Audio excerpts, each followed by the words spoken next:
अस्सलाम वालेकुम जी, सुबह बखैर, क्या हाल चाल। You are watching good morning public, happy Monday from my side. और मुझे आप सब कहते हैं सुहा अफजल। और आज अब्दुर्रऊफ साहब नहीं है, लेकिन first working day of the week है और a brand new morning with the victory. मैं उसे विक्ट्री ही कहूँगी। और मैं सुनना चाहती हूँ हरमीत, जो कल का मैच हुआ वर्ल्ड कप का, हम किस तरह से अनप्रिडिक्टेबली हमने देखा, फ्रॉम नोवेयर हम पहुँचे फाइनल्स में। और कल की परफॉर्मेंस की अगर बात की जाए तो इट सेल्फ, हार जीत के अलावा, तुम जीतो या हारो हमें तुमसे प्यार तो है, लेकिन तुम्हारी परफॉर्मेंस से भी प्यार है। कल जबरदस्त परफॉर्मेंस थी, इसीलिए पाकिस्तानी इतने ज्यादा कल सोशल मीडिया पे और एवरीवेयर ज्यादा मायूस नहीं हुए इस जीत से या इस हार से। अच्छा जी, हम हरमीत के पास चलते हैं। हरमीत इस्लामाबाद से है। और हरमीत, अस्सलाम वालेकुम, गुड मॉर्निंग फ्रॉम लाहौर। आप कैसे देखते हैं कल की विक्ट्री को? जी वालेकुम सलाम, सत श्री अकाल, गुड मॉर्निंग। और आपकी बात दुरुस्त है कि अगर हम देखें जो हुआ कल मैच के दौरान, या मैच में जब हम ये तवक्को कर रहे थे, एक तो उससे कबल जो है वो हल्की फुल्की बारिश हुई थी, और जिस तरह इंग्लैंड ने टॉस जीत कर पाकिस्तान को बैटिंग का फैसला जो है उन्होंने वो दिया कि भैया आप बैटिंग चूज़ करें, हम बॉलिंग ही कर रहे हैं। जाहिर बात है उसी से अंदाज़ा ये हो रहा था कि अब थोड़ा सा मुश्किल होगा, क्योंकि जब इस किस्म का ग्राउंड हो, गीला ग्राउंड हो, उसमें फिर गेंद को उठाना बड़ा मुश्किल होता है। छक्के चौके की तरफ जाना, चौके की तरफ तो आप जा सकते हैं, लेकिन छक्का गेंद को उठाना थोड़ा मुश्किल है। एक तो मेलबोर्न का जो ग्राउंड है उसकी जो बाउंड्री है वो बहुत ज़्यादा लंबी बनी है। इस वहाँ ये भी वजह थी कि वहाँ तक पहुँचाना, उछाल के पहुँचाना गेंद को बड़ा मुश्किल था। लेकिन इसमें कोई शक नहीं है कि बैट्समैन कहीं ना कहीं, हम हमेशा जो है बाबर और रिजवान एक अच्छी पारी अगर खेल लेते हैं तो फिर हम ये तवक्को करते हैं कि आगे है कहीं ना कहीं वो भी अच्छा खेल पेश करेंगे, और वहाँ से ये हो जाता है कि रन्स का कुछ ना कुछ ऐसे रन्स बन जाते हैं जिसकी वजह से कहीं ना कहीं हमारी जो साख है वो बरकरार रहती है। लेकिन रिजवान और बाबर के जाने के बाद हमने देखा कि सिर्फ शान मसूद नहीं 38 रन बनाए, बाकी जो हमारा मिडिल ऑर्डर था वो हमेशा की तरह फ्लॉप रहा। और होना तो ये चाहिए था कि अगर क्योंकि बहुत सारा जितने तज्जियाकार बैठे थे दौरान मैच के, तो उनका भी ये ख्याल था कि पाकिस्तान अगर 160 तक पहुंच जाता है तो बड़ा मुश्किल होगा इंग्लैंड को ये मैच जीतना, क्योंकि पाकिस्तान के पास जो बॉलिंग अटैक है वो कमाल की। इस्तांबुल का वो इलाका जहां पर ये ब्लास्ट हुआ है, इसे तकसीम स्क्वायर कहते हैं। और हरमीत, वहां पर अगर आपका विजिट हुआ हो, वहां पर बहुत रश होता है सयाहों का, दिन के टाइम, रात के टाइम। ओवरऑल अगर आप देखें, किसी को भी जो टर्की जाता है तो उसका मेन टारगेट क्या होता है कि तकसीम स्क्वायर जाया जाए, आया सोफिया, ब्लू मॉस्क। और ये एक राउंड टेबल है जहां पर इर्द गिर्द सारे मकामात है जो कि टूरिस्ट ज़्यादा वहां जाते हैं बड़ी तादाद में। तो वहां पर उस वक्त टूरिस्ट भी बड़ी तादाद में मौजूद थे। और अभी तक अगर हम कैजुअलिटीज़ देखें तो अभी तक कहा जा रहा है कि 6 अमवात हुई हैं, 53 से ज़्यादा जख्मी हुए हैं, जिनमें से 11 की हालत इस वक्त तशवीशनाक है। तो इंटरनेशनली अगर देखा जाए तो ये अमन को थोड़ा मुतासिर किया है, क्योंकि तुर्की में इस वक्त आपको पता है टूरिस्ट बहुत ज़्यादा जा रहे थे। हरमीत, बिल्कुल आपकी बात दुरुस्त है कि तुर्की ने जिस तरह ट्रैक किया है टूरिज्म के हवाले से, अगर हम देखें तो बहुत ज़्यादा टूरिस्ट जो हैं वहाँ पे। इवन मैं यहाँ पे भी देखता हूँ कि पाकिस्तान से भी बहुत सारे हमारे दोस्त जो हैं, जब भी हम हमसे पूछते हैं तो तुर्की तरफ और रवा दवा होता है। लेकिन ये जो हुआ है जिसका आप जिक्र कर रही हैं, आप तो गई भी वहाँ पर और आपने देखा भी है कि इस किस्म का रश होता है। और कोशिश होती है कि हमने जितने भी देखे हैं, चाहे टाइम स्क्वायर के हवाले से अगर बात की जाए, जब हम अमेरिका की बात करें, दीगर ममालिक की बात करें, तो उमूमन हम देखते हैं कि वहाँ पे रश बड़ी ज़्यादा होती है। और यहाँ पे भी अगर आप देखें तुर्किया को, इस्तांबुल के शहर में अगर आप देखें तो यहाँ पे इंतहाई रश होती है, लोग होते हैं, जाते हैं, मुख्तलिफ ममालिक से लोग आते हैं, खारिज यूरोपियन कंट्री से भी लोग आते हैं, हमारे भी जो हिंदुस्तान, पाकिस्तान, बांग्लादेश, इन ममालिक से भी लोग बहुत ज़्यादा जाते हैं। उन्होंने टारगेट भी इसी वजह से इस एरिया को बनाया था। और कोशिश ये होती है कि किसी मुल्क को जब पहला बार आप करते हो, जाहिर बात है जो टूरिज्म है ये मईशत में भी एक बहुत बड़ा हाथ होता है इसका। और अगर आप देखें, अगर तुर्की की बात करें तो उनका खासा इन्हिसार है टूरिज्म पे। तो अब उसकी तरफ कोशिश की गई है कि ये तो आने वाले बाद तहकीकात के बाद पता चलेगी कौन से अनासर इसमें मुलव्विस थे। लेकिन बड़ा ही अफसोसनाक वाक़या जो कल मैं खुद जब मैं कुछ एक जगह में शॉपिंग कर रहा था, अचानक स्क्रीन पर यह खबर चली तो मैं बड़ा हैरान हूँ। और मैं यही सोच रहा था जो आप सोच रही हैं कि यहाँ पे तो इंतहाई रश होती है। और फिर इस्तांबुल का जो शहर है यहाँ पे तो ज़्यादातर फॉरनर जो हैं वो बहुत ज़्यादा होते हैं, बड़ी तादाद में होते हैं। अगर वो ज़्यादा उनकी किलिंग हो जाती है तो जाहिर बात है फिर तकलीफ जो हम ये देखते हैं कि बैनुल-अक़वामी सतह पर फिर इस चीज़ को थोड़ा सा ये जो इमेज चली जाती है थोड़ी सी बहुत नुकसानदेह होती है, उसको बनाना बिल्ड करना बड़ा मुश्किल होता है। मुझे आज भी याद है कि पाकिस्तान का जो इलाका, ये जो हमारे इलाके हुआ करते थे गिलगित बल्तिस्तान या इस तरफ के जाने के लिए बिशाम का जो एरिया होता था ये 24 आवर जो है वो खुला होता था, इसकी मार्केट खुली होती थी। और अब बाहर के लोग जापान, इंग्लैंड, कनाडा, अमेरिका, यहाँ के लोग जो हैं वो आते थे, इन होटलों में स्टे करते थे और फिर वो आगे की तरफ निकलते थे। लेकिन अब हम वहां पे देखते हैं कि रात 10 बजे के बाद वो मार्केट बंद हो जाती है। वजूहात हम पे गुजरी हैं क्योंकि इस किस्म का हमें फेस करना पड़ता है। तो यही वजह है कि इस्तांबुल को या तुर्किया को जो है निशाना बनाया गया, कम से कम उसके टूरिज्म को नुकसान पहुंचाने के लिए। वाकई की इंतहाई मजम्मत करते हैं और अफसोस करते हैं इस बात। अगर जीडीपी की बात करें, ज़र मुबादला की बात करें, तो इसमें कोई शक नहीं है कि पिछले अगर हम चंद सालों में देखें 3 से 4 साल गालिबन लगा लें, जितनी बड़ी तादाद में पूरी दुनिया से टूरिस्ट तुर्की जाते हैं। बिकॉज आपको होता है कि इस्लामिक कंट्री है और ख़ासतौर पर वहाँ पर बहुत मकामात खूबसूरत से है, बहुत मतलब अगर आप आया सोफिया की बात करें, ब्लू मॉस्क की बात करें, आप अंकारा की बात करें, आप गाजी अंतब की बात करें, उसके मुख्तलिफ शहर ऐसे हैं जहाँ पर ज़्यादा जाया जाता है। रूमी को देखने के लिए, वहाँ पर विजिट करने के लोग बड़ी तादाद में जाते हैं। और अयूब अंसारी का मज़ार चूँकि वहाँ पर है, ऐसे बहुत से इस्लामिक मकामात हैं जो कि मुक़द्दस मकामात भी कहलाए जा सकते हैं, वो वहाँ पर बड़ी तादाद में, तो लोग स्पिरिचुअली भी बहुत विजिट करना पसंद करते हैं ऐसे मुल्कों को।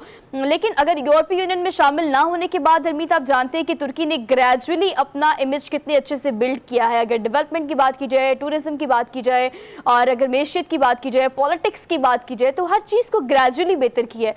लेकिन अब ये जो हमला हुआ है बेसिकली ये पीस पर किया गया है। और मैं दोबारा से आपको इन्फॉर्म करूँ तमाम देखने वालों को कि कैजुअलिटी अगर देखी जाए तो 6 अमवात अब तक रिपोर्ट की गई हैं। खुदकश धमाका इसको कहा जा रहा है, जो कि कहा जा रहा है कि सीसीटीवी फुटेज में देखने के बाद एक खातून ने ये धमाका किया है। ग्राउंड रियलिटी क्या है, धमाका अभी तक कंफर्म किया गया है, लेकिन वजह और तमाम चीज़ से अभी बाकी जो है वो जाए वक़ुआ से उठाई जा रही हैं, शवाहिद इकट्ठे किए जा रहे हैं। तो ऑल दो ये एक ऐसी खबर थी जो तुर्की विज़िट करके है, उनको पता है कि वहाँ पर कितना मतलब पुरअमन हम हर चीज़ को देखते हैं और बड़ा मज़ा आता है वहाँ जाके, और बड़े आप खुश होते हैं, बड़ा सिक्योर फील करते हैं। लेकिन अब टूरिज़म जो है वहाँ पर मुतासिर यकीनन होगी और लोग जाने से पहले सोचेंगे कि क्या वो सेफ़ जगह है जाने के लिए या नहीं, और शायद टारगेट भी यही था। अच्छा जी, हरमीत प्रोग्राम में आगे बढ़ते हैं। We have so many things with you guys for Monday, और मंडे का हम रन डाउन आपसे शेयर कर लेते हैं।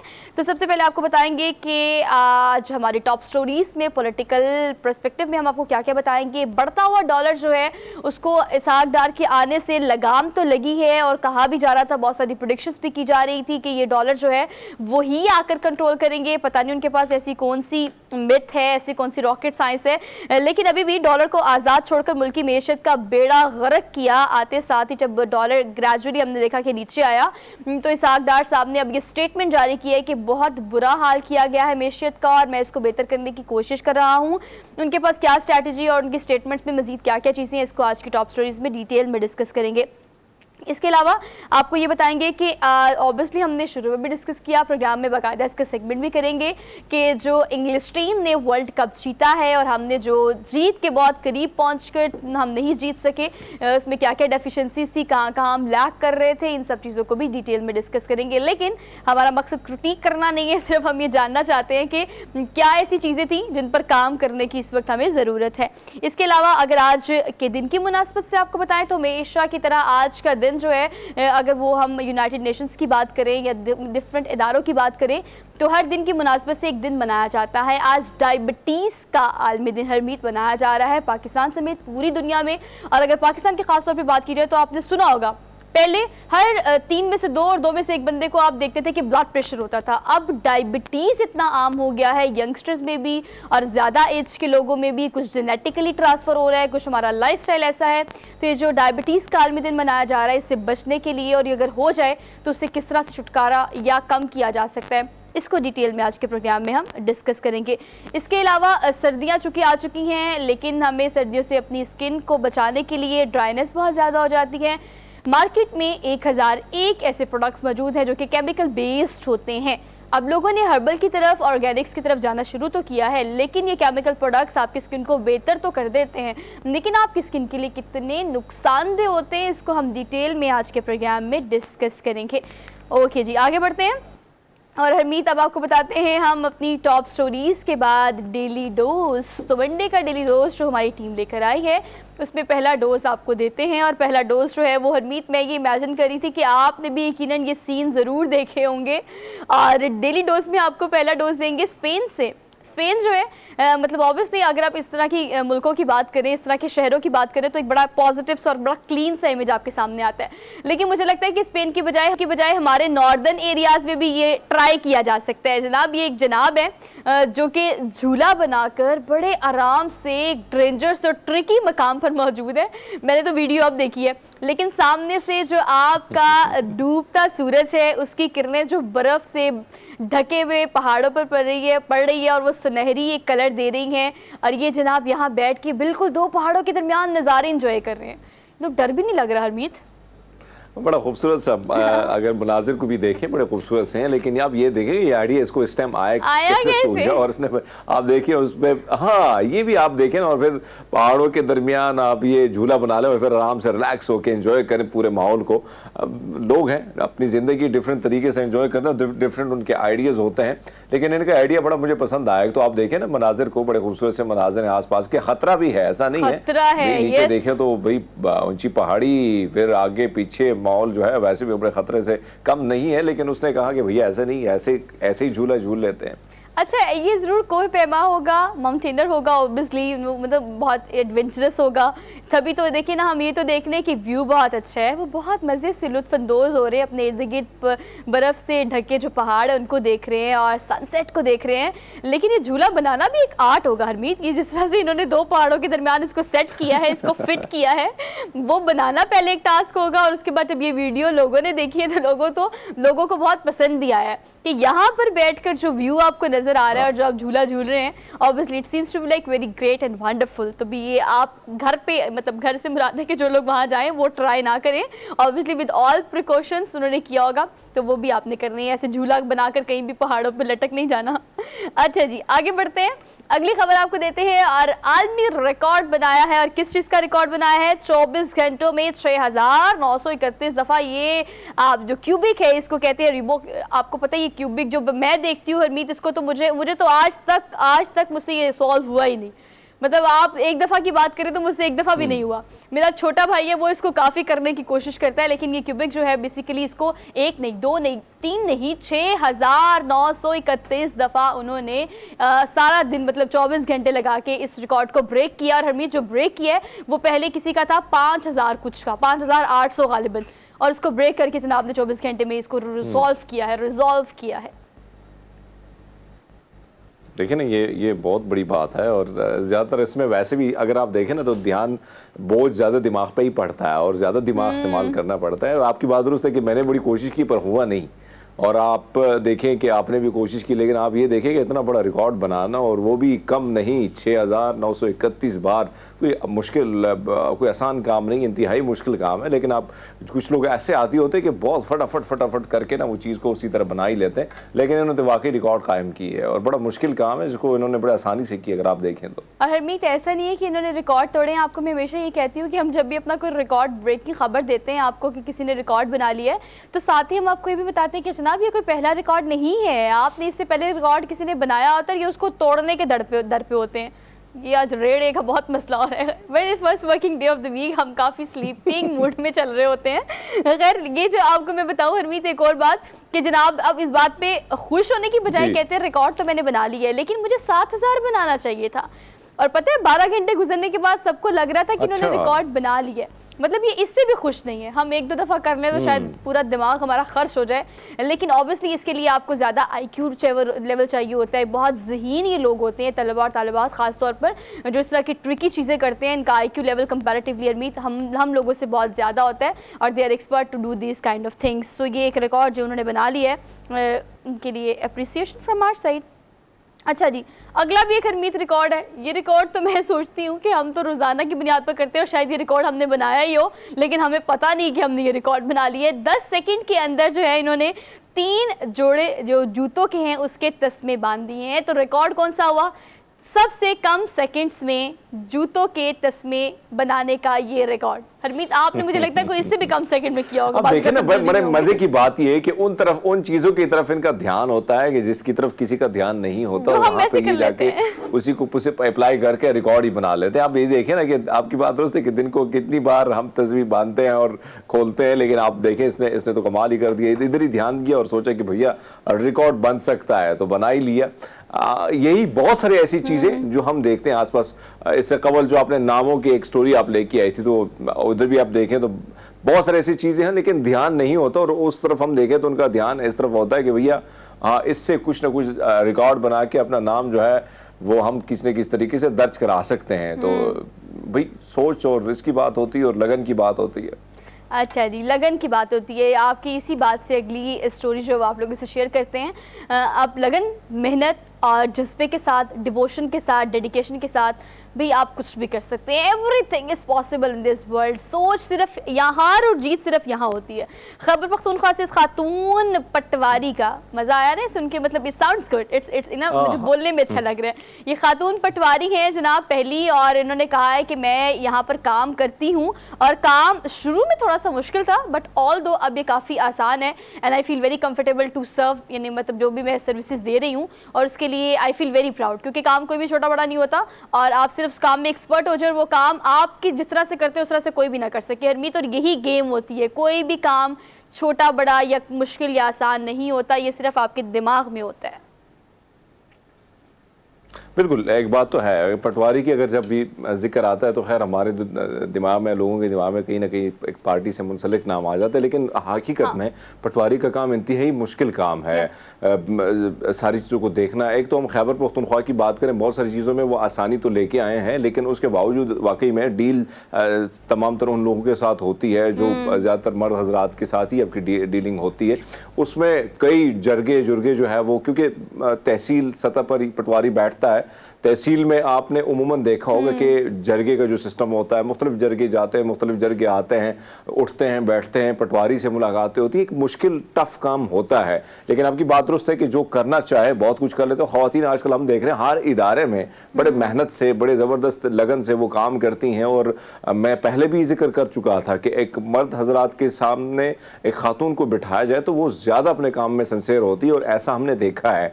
और आज हम देख रहे हैं कि खैबर पख्तूनख्वा के हवाले से अगर देखा जाए, बलूचिस्तान के हवाले से देखा जाए, खवातीन किसी न किसी इदारे में बहुत अच्छी तरीके से अपने जो फ़राइज़ हैं वो निभा रही हैं। लेकिन ये बड़ा टफ काम है, सर पे लिया है और निभा रही है। और हरमीत, इसकी जो है ना मतलब सिलेक्शन भी आसान नहीं थी, मगर अगर आप पूरा प्रोसीजर आपको बताऊं तो ऑब्वियसली आप देखिए कि मर्दान से इनका ताल्लुक है, पहली बात।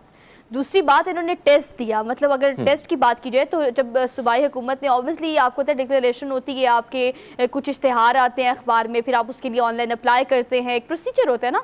तो उन्होंने ऑनलाइन जब अप्लाई किया तो ये सिर्फ वाहिद नहीं थी। अच्छी बात ये है कि ख़वातीन ने इस डिजिग्नेशन के लिए और इस सीट के लिए अप्लाई किया, वो 12 थी।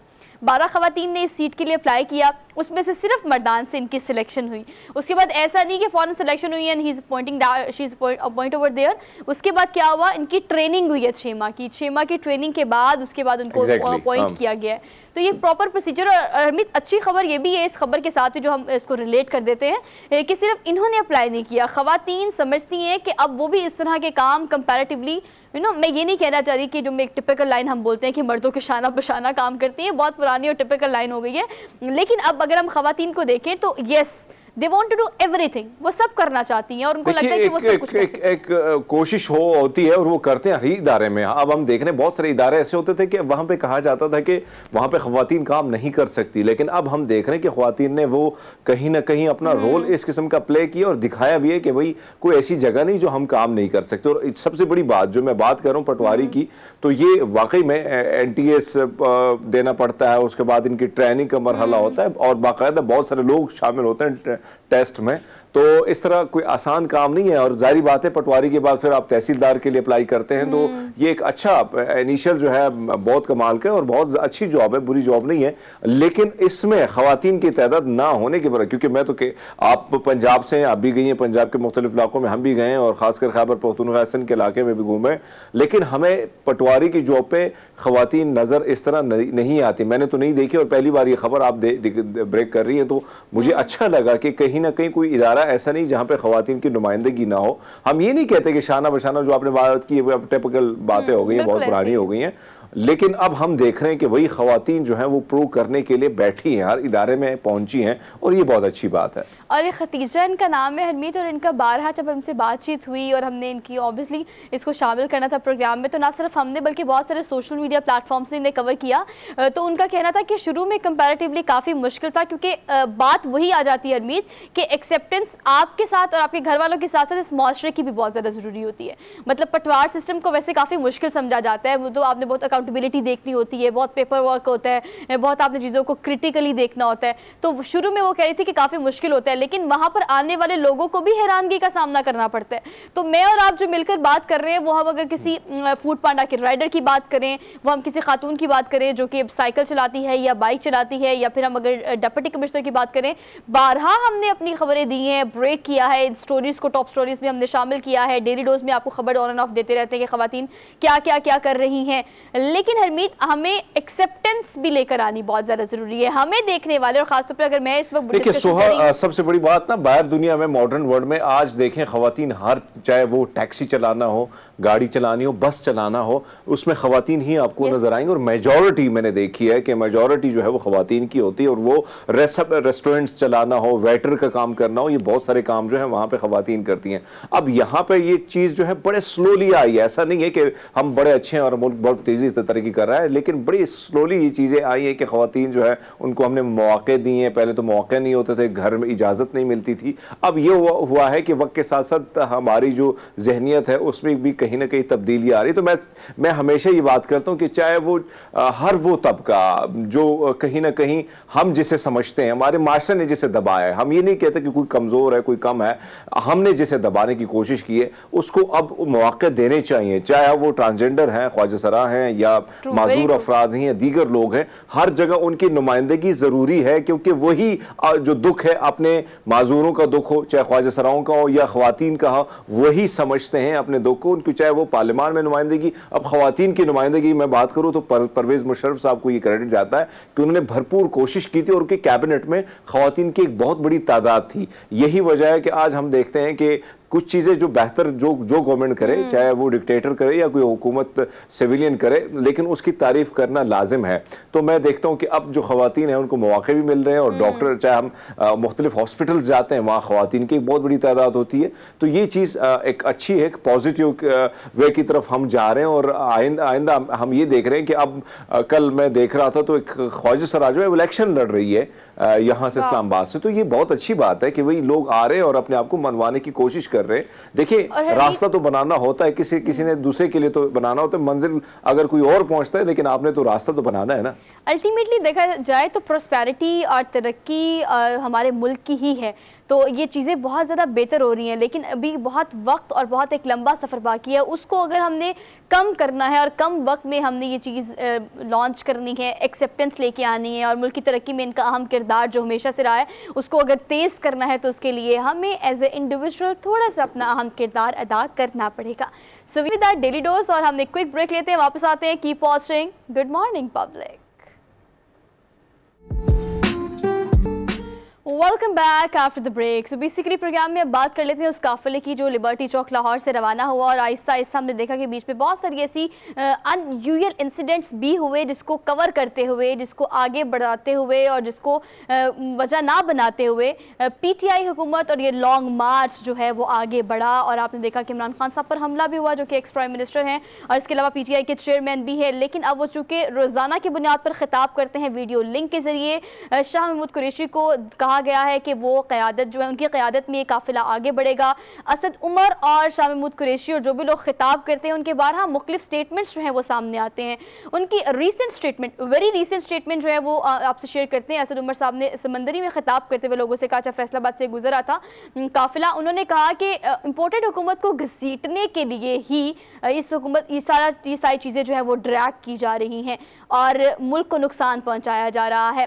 क्या वो समझते हैं कि अब ख़ास तौर पर आहिस्ता आहिस्ता क्लियर कट होता जा रहा है कि उनका मुतालबा क्या है कि फौरी तौर पर अवाम इलेक्शन ही चाहते हैं? इस पर हम डिटेल में बात कर लेते हैं। अब्दुल कयूम सिद्दीकी साहब हमारे साथ मौजूद हैं और सीनियर तज्ज़ियाकार हैं। सर, आपने वक्त दिया, thank you so much for joining us today.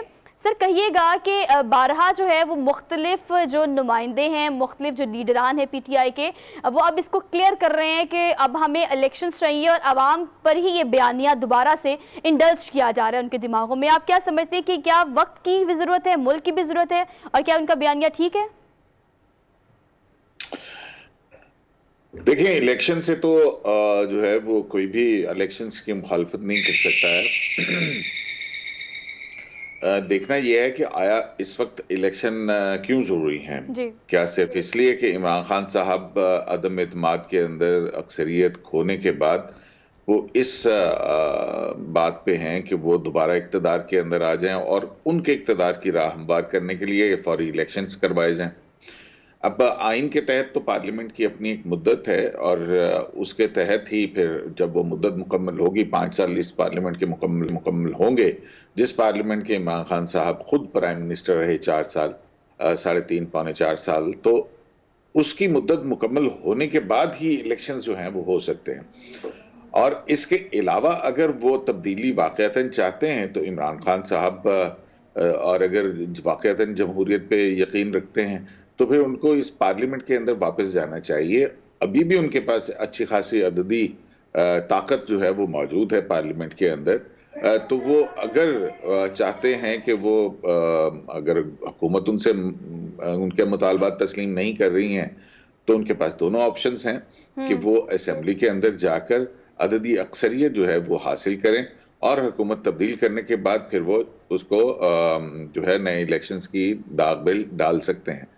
अभी भी अगर देखा जाए तो KP में उनकी अक्सरियत है, पंजाब के अंदर उनकी हुकूमत है, गिलगित बल्तिस्तान में उनकी हुकूमत है, आज़ाद कश्मीर के अंदर उनकी हुकूमत है। तो इन 4 जगहों पे क्योंकि वहाँ पे उनकी हुकूमत है, वहाँ पे वो तो इलेक्शंस क्यों नहीं करवाना चाहते। हालांकि वहाँ तो बहुत आसान काम है कि आप अपने चीफ मिनिस्टर्स को कहें और वो असेंबली डिसॉल्व कर दें और वहाँ पे इलेक्शंस हो जाएं और फिर उसके बाद शायद वफाकी हुकूमत भी जो है वो इस बात पर मजबूर हो कि जनरल इलेक्शन का ऐलान कर दे।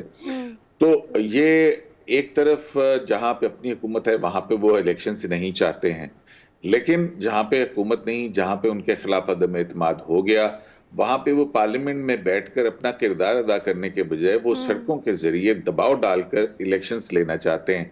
अब आप देखें कि अगर इस रवायत को बरकरार रखा जाए या इस रवायत को अपना लिया जाए तो फिर तो ये इस तरह से कभी भी आपकी जो पार्लियामेंट है अपनी मुद्दत पूरी नहीं कर सकेगी कि जिसकी अक्सरियत नहीं होगी वो सड़कों पे चला जाएगा, रास्ते बंद कर देगा और इस तरह से जो है वो कार्य सल्तनत या कार्य ममलकत या रियासत के अमूर जो हैं उनके अंदर रखना अंदाजी जो है वो डालना शुरू कर देगा।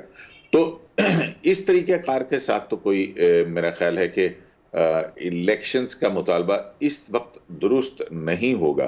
परफॉर्मेंस करने दीजिए, इन हुकूमत के पास अगर ये परफॉर्म नहीं कर सकेगी तो अल्टीमेटली 1 साल के बाद जब मुद्दत खत्म होगी तो इलेक्शंस तो होना ही होना है। तो उस वक्त तक इमरान खान साहब जो है वो अपने जलसे जुलूस और जो भी है वो कर सकते हैं।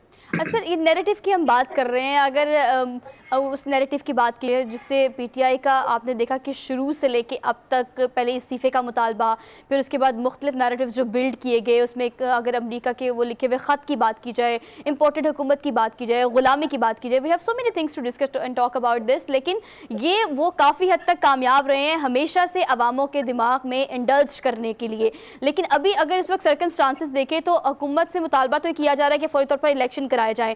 लेकिन सर्कमस्टांसेस आपको कहाँ जाते हुए देख रहे हैं? दौरा मुश्किल में पड़ा, सऊदी वली अहद ने विजिट करना था, वो कह रहे हैं कि नवंबर के तीसरे हफ्ते तक इस्लामाबाद पहुंच जाएंगे, और फिर इमरान खान साहब कह रहे हैं मैं खुद भी वहां पहुंचूंगा। तो ये किस तरह की चीजें पैदा करने की कोशिश की जा रही है? इससे नुकसान कितना हो सकता है और कितना फायदा हो सकता है अगर इलेक्शन हो जाएगा तो? देखें, फायदा और नुकसान की बात तो नहीं। अभी अगर आप देखें तो आपका मुल्क के अंदर जो सैलाब आया, जो तबाहकारी है, उससे कितनी बड़ी तादाद के अंदर जो है वो आवाम अभी तक मुश्किलात का शिकार हैं। दूसरी तरफ जो है वो इकोनॉमी को बेहतर करने के लिए जो है वो भी इकोनॉमी बेहतर किए बगैर नहीं हो सकते हैं। और फिर तीसरी सबसे बड़ी बात जो है वो, जो कि उनके ऊपर तनकीद होती है, वो दरअसल ये सारा सिलसिला जो है वो हुकूमत को इस हवाले से दबाव में लाने के लिए कर रहे हैं ताकि जो चीफ ऑफ आर्मी स्टाफ की तकर्री है उसको जो है वो किसी तरह से वो अपनी मर्जी और मंशा के मुताबिक ले चलें। ये साइफर का मामला हो, आईएमएफ को खत लिखने का मामला हो, आईएमएफ की डील को वो हो, आईएमएफ की डील के अंदर रहते हुए इकोनॉमी को बारूदी सुरंगें लगाने वाली बात हो, ये तमाम ऐसी सारी चीजें हैं जो अब वक्त के साथ साथ आहिस्ता आहिस्ता एक्सपोज हो चुकी भी हैं। तो अगर आप इलेक्शन आज भी करवा देंगे, आज भी इसे मतलब ये है कि अगर आज अनाउंस हो तो फिर 90 दिन के अंदर इलेक्शन होंगे, तो 3 महीने के बाद होंगे। क्या 3 महीने के अंदर केयर टेकर गवर्नमेंट जो आएगी, क्या उसके पास ये एक तो पहली बात है कि अंडर द कॉन्स्टिट्यूशन उसके पास वो पॉलिसी डिसीजंस लेने के इख्तियार नहीं होंगे। तो ये 3-4 महीने का जो गैप होगा, अगर इसके अंदर इकोनॉमी मजीद डिटेरिएट हुई तो फिर उसका जिम्मेदार कौन होगा? तो बेहतर यही है कि पहले जो है वो अगर करने भी हैं उन्होंने इलेक्शंस के मुतालबे के ऊपर जोर करना है, तो उसके लिए उन्हें पार्लियामेंट में जाकर सियासी कुव्वतों के साथ मुज़ाकरात करने होंगे, ना ये कि पिंडी की तरफ इशारा करके और वहां से जो है वो इलेक्शंस के लिए हुकूमत पर दबाव डालकर इलेक्शन लेने की कोशिश की जाए। सर, ये लेट देम डू वाली पॉलिसी जो है वो ना पीटीआई गवर्नमेंट अलाउ करती है नून लीग को, ना नून लीग जो है वो पीटीआई को, ना अगर बाकी जमातों की बात की जाए, पीडीएम की बात की जाए, मतलब वो चीज़ करने नहीं दी जाती या करने नहीं देना चाहते। लेकिन सर अगर हम मौजूदा हुकूमत की बात करें तो नून लीग के आने के बाद आपको पता है कि इसहाक डार साहब वापस आए, उनकी वापसी हुई, और अब चहमगोयां की जा रही है कि नवाज शरीफ साहब भी वापस आ जाएंगे, क्योंकि अल्टीमेटली डिसीजंस वही लेते हैं। लेकिन डॉलर के हवाले से कल उनका एक स्टेटमेंट था जिसमें वो कह रहे थे कि डॉलर को आज़ाद छोड़कर मुल्की मैशत का बेड़ा गर्क किया गया, और आपको पता है कि उनके आने पे ये कहा भी जा रहा था कि यस जो है वो डॉलर नीचे आ जाएगा। पता नहीं कौन सी रॉकेट साइंस है, मिथ है, जिसमें इसमें कंट्रोल हो चुका है अब। तो ये डॉलर जो है और ये जो मुल्की मैशियत है, इसको किस तरह से बेहतर होता आप देख रहे हैं, और नून लीग के आने से कोई स्टेबिलिटी आपको महसूस हुई है? देखिए, बात यह है कि इकोनॉमिक स्टेबिलिटी ना तो एक दिन के अंदर इंस्टेबल आपकी गवर्नमेंट होती है, इकोनॉमी होती है, और ना एक दिन के अंदर इकोनॉमिक स्टेबिलिटी जो है वो आ सकती है। अब इसका कौन जिम्मेदार रहा है, ये तो मेरा ख्याल है कि तमाम ही हुकूमतों को अगर देखा जाए तो आज पीछे से चले जाएं कि पाकिस्तान की इकॉनमी जो है दोनों एक दूसरे के ऊपर तनकीद करते हैं। खान साहब कहते हैं कि मैं 5.5% के ऊपर ले गया था। जो पीएमएलएन की गवर्नमेंट है वो कहती है कि हम 6% के ऊपर जो है उन्हीं को छोड़ के गए थे। और जिस तरह से डॉलर को फ्री फॉर ऑल किया गया है, मार्केट के अंदर खुला छोड़ा गया, अब ये देखें कि 110 से डॉलर जो है वो 175, और जब खान साहब का आखिरी दिन था इस हुकूमत के अंदर तो डॉलर 190 के ऊपर था। तो ज़ाहिर है इकोनॉमिक पॉलिसीज बहुत मैटर करती हैं, और इकोनॉमिक पॉलिसीज और इकोनॉमिक्स जो है वो उसी वक्त कामयाबी से रवां दवां होती है जब एक पॉलिटिकल स्टेबिलिटी जो है मुल्क के अंदर हो। तो असल काम तो ये है कि सबको मिलके पॉलिटिकल स्टेबिलिटी इस मुल्क के अंदर लानी चाहिए। बिल्कुल उसका एक रास्ता जो है वो इंतखाबात हैं, और इंतखाबात के लिए, लेकिन बात फिर वहीं पे ही है कि क्या इस वक्त मौजूदा हालात के अंदर इंतखाबात करवाए जा सकते हैं, ये वो बहुत बड़ी चीज़ें हैं। क्योंकि अगर इलेक्शन कमीशन ऑफ पाकिस्तान से पूछना चाहिए कि क्या वो इस वक्त तैयार है, क्योंकि जो इलेक्शन करवाने के लिए जो मतलूबा चीज़ें हैं वो तो इलेक्शन कमीशन ऑफ पाकिस्तान ने करनी है।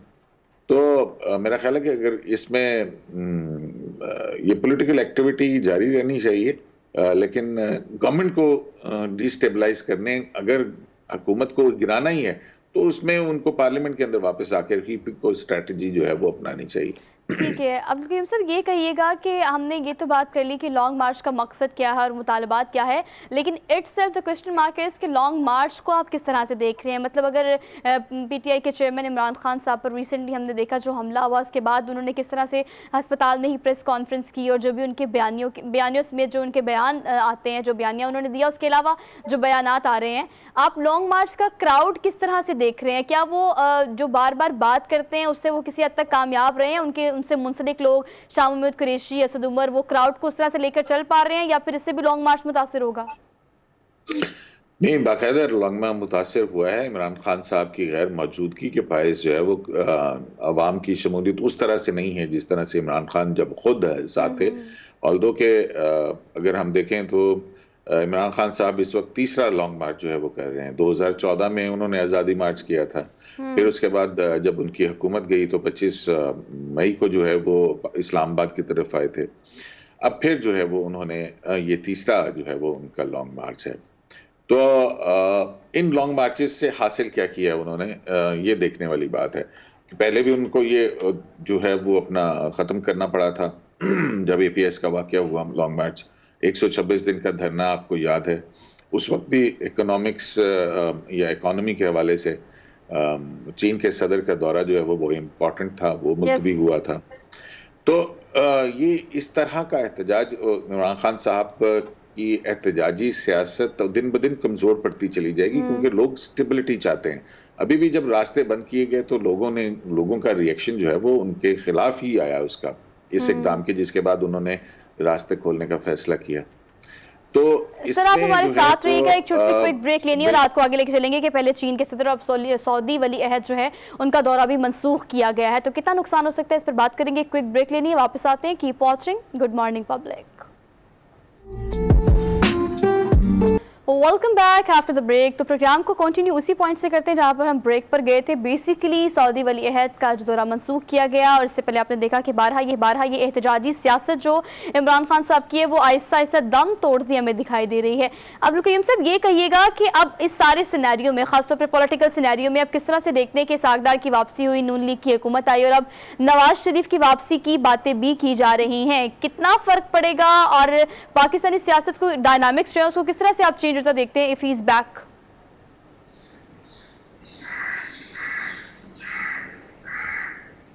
अब्दुल कयूम साहब, आपको मेरी आवाज आ रही है? आपकी आवाज मुझे नहीं आ रही है। अच्छा, आवाज़ ठीक कीजिएगा प्लीज़, हम इनसे सवाल वही करते हैं। हरमीत, एक्चुअली हम ये बात कर रहे थे अब्दुल कयूम साहब से, इस तमाम तर सिनेरियो में जो नैरेटिव इमरान खान साहब ने अब बिल्ड किया है कि इलेक्शन हुकूमत जो है वो दोबारा कराए, उस पर अब्दुल कयूम साहब बारहा यही कह रहे हैं कि जो हुकूमत आपके पास है, अगर केपी की बात की जाए और केपी के में मौजूद इक़्तिदार की बात की जाए, तो वहाँ जाकर पार्लियामेंट में या जो प्लेटफॉर्म्स आपके पास मौजूद है वहाँ जाकर अपनी बात को ज़्यादा पहुँचाना और एड्रेस करना कंपैरेटिवली आपके लिए आसान है बनिस्बत इसके कि जो हुकूमत कर रहे हैं उनको करने ना दी जाए। बिल्कुल, इसमें कोई शक नहीं है, उनकी बात भी दुरुस्त है। मैंने आप लोगों को तज्जिया तो सुना, सर का तज्जिया भी नहीं सुना साहब का और आपके, क्योंकि थोड़ा सा टेक्निकल प्रॉब्लम था। लेकिन इस वक्त सिचुएशन हम देख रहे हैं कि टफ है खान साहब के लिए, क्योंकि एक तरफ हम देख रहे हैं कि लॉन्ग मार्च की जिस तरह तवक्को की जा रही थी और जिस तरह दबाव डालने की कोशिश, जब खान साहब खुद मौजूद थे तब एक अलग दबाव था। हम देख रहे थे कि हुकूमती हलकों पर भी ज़्यादा दबाव जो है वो पड़ा था। लेकिन अब हम ये देख रहे हैं कि उसके बाद जब लीड शाह महमूद कुरैशी साहब, असद उमर साहब कर रहे हैं, तो कहीं ना कहीं हम ये देख रहे हैं कि उसी तरह असर नहीं पड़ रहा। और दो तैनाती के हवाले से जो बात थी उसमें भी कहीं ना कहीं खान साहब ने जो ख्वाहिश का इजहार किया था वो ख्वाहिश भी पूरी नहीं हो रही। तो ये है कि हम देख रहे हैं कि इसी के साथ साथ इलेक्शन की जो बातें गर्दिश कर रही हैं और ये भी कहा जा रहा है, लेकिन एक तरफ हुकूमत जो है वो बज़िद है कि वो अपना टेन्योर जो पूरा करेगी, लेकिन खान साहब चाह रहे हैं कि उनको उससे कबल इलेक्शन जो उनकी डिमांड है कि वो पूरी हो जाए। लेकिन अभी ये बातें भी जो है ये खबर भी गर्दिश कर रही है, पूछेंगे। हमारा राब्ता बहाल हुआ है, उनसे बात कर लेते हैं। सर, ये कहिएगा कि हमने ये सारे सिनेरियो को तो डिस्कस कर लिया, लेकिन पॉलिटिकल सिनेरियो में और पॉलिटिकल डायनामिक्स में ये चेंज अब किस तरह से देखते हैं कि सागदार वापस आए, उसके बाद नून लीग की गवर्नमेंट और अब उनका जो काम वो कर रहे हैं आहिस्ता चीज़ों को बेहतर करने के लिए, और बज़िद है कि हमने अपना टेन्योर जो है वो पूरा करना है बाय हुक और बाय क्रुक। लेकिन if he is back, Nawaz Sharif की वापसी पर क्या देखते हैं? आपके पॉलिटिकल डायनामिक्स पाकिस्तान के कितने चेंज हो जाएंगे? देखिए, अभी तो ये सवाल जो है इसका जवाब आना बाकी है पीएमएलएन की तरफ से कि नवाज शरीफ वापस आते हैं तो वो वापस आने के लिए कौन सा वक्त जो है वो उसका इंतखाब करते हैं, किस वक्त के ऊपर वो यहाँ पर पाकिस्तान के अंदर आएंगे। जाहिर है कि नवाज शरीफ अगर वापस आएंगे तो उससे जो पाकिस्तान मुस्लिम लीग नून की जो सियासत है उसको एक ताज़ा दम झोंका जो है वो तो जरूर मिलेगा। लेकिन उसके बाद देखना जो है वो ये है कि मौजूदा हुकूमत की परफॉर्मेंस ये कितना रास्ता हमवार कर सकती है। ट्रू। बिल्कुल ये बात दुरुस्त है कि हुकूमतें जो हैं वो जो कुछ भी है वो पिछली हुकूमत के ऊपर डाल देती है। इमरान खान साहब उससे पिछली हुकूमत पर डालते थे, ये हुकूमत इस पे डाल रही है। असल मसला ये है कि आपकी इकोनॉमी जो है वो दिन ब दिन सुकड़ती चली जा रही है। डॉलर की जो परवाज है उसने इन्फ्लेशन को भी बढ़ाया है, इन्फ्लेशन से महंगाई बढ़ी है, कमोडिटीज महंगी हुई हैं, लोगों की कुव्वत खरीद कम हुई है। तो इतनी ज्यादा महंगाई जो है वो जाहिर है अब्दुल करीम उसने सिद्दीकी चीखें साहब, बहुत निकाल दी हैं शुक्रिया आवाम आपके, की। Thank you so much for being there. और बेसिकली वो ये कहना चाह रहे थे कि लेट देम डू वाली पॉलिसी जो है वो किसी भी मौजूदा हुकूमत को अगर दी जाए तो हमें पता चलेगा कि कौन सी हुकूमत किस तरह से काम कर रही है। क्विक ब्रेक लेनी है, वापस आते हैं। Keep watching good morning public.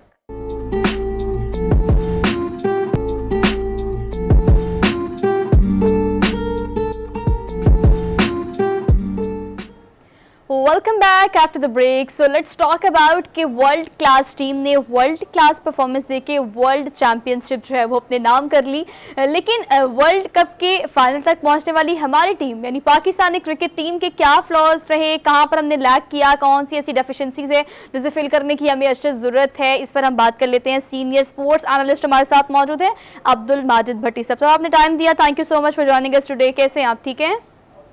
जी अल्हम्दुलिल्लाह ठीक ठाक। सर ये कहिएगा कि ऑब्वियसली आपका क्रिटिकल एनालिसिस तो साथ साथ है, लेकिन कल जिस तरह से टीम ने परफॉर्म किया और उसमें कोई शक नहीं है कि उन्होंने बहुत अच्छी परफॉर्मेंस दी है, हाल अलबत्ता जीत नहीं सके, तो कल की आप इस तरह की किस तरह से देखते सारे सिनेरियो को?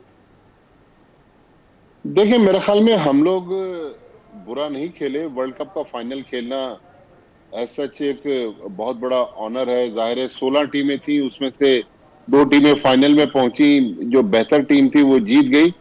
लेकिन मैं पिछले 3-4 दिन से ये बात कर रहा हूं, बुध के दिन पाकिस्तान जब न्यूजीलैंड के खिलाफ सेमीफाइनल जीता तो लोगों ने कहा जी ये 92 वर्ल्ड कप का सिनेरियो है और सारा स्क्रिप्टेड है और पाकिस्तान टूर्नामेंट जीत जाएगा। मेरे ख्याल में हम लोग कुछ जज्बाती ज्यादा हैं। नो डाउट इंग्लैंड की टीम ने प्रोफेशनली बहुत अच्छा खेला, पाकिस्तान को आउट क्लास कर दिया, वो बेहतर प्लानिंग के साथ आए।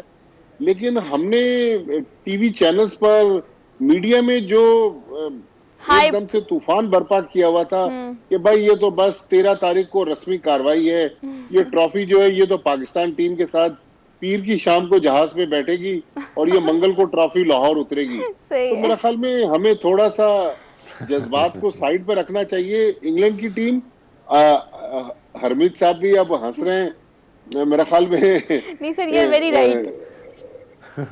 भट्टी साहब बिल्कुल आपकी बात दुरुस्त है कि हमने ये देखा कि अच्छी बात है, हम ये नहीं कहते हैं, हर एक बंदे का अकीदा है, लेकिन हमारे खिलाड़ियों ने भी रोजे रखे उसी दिन और उस चीज़ को उसी पर बिलीव किए। जो सोशल मीडिया पे खबरें जो हैं वो गर्दिश कर रही थी कि ये 1992 जैसे ही मामलात होंगे। भट्टी साहब आपसे पूछना चाहेंगे कि शाहिद शाह अफरीदी की बात की जाए, माजी में बहुत सारे फास्ट बॉलर गुजरे हैं और बहुत से कम ऐसे नायाब हीरे मिले हैं पाकिस्तानी टीम को जिन्होंने अपनी परफॉर्मेंस से बहुत दफ़ा पाकिस्तान को जितवाया भी है। और परसों हमने देखा था, कल हमने देखा भी कि जिस तरह उन्होंने मैच को वापस ले आए बड़े जबरदस्त तरीके से। लेकिन इस तरह की बार बार इंजरी कितनी खतरनाक होती है एक फास्ट बॉलर के लिए? सर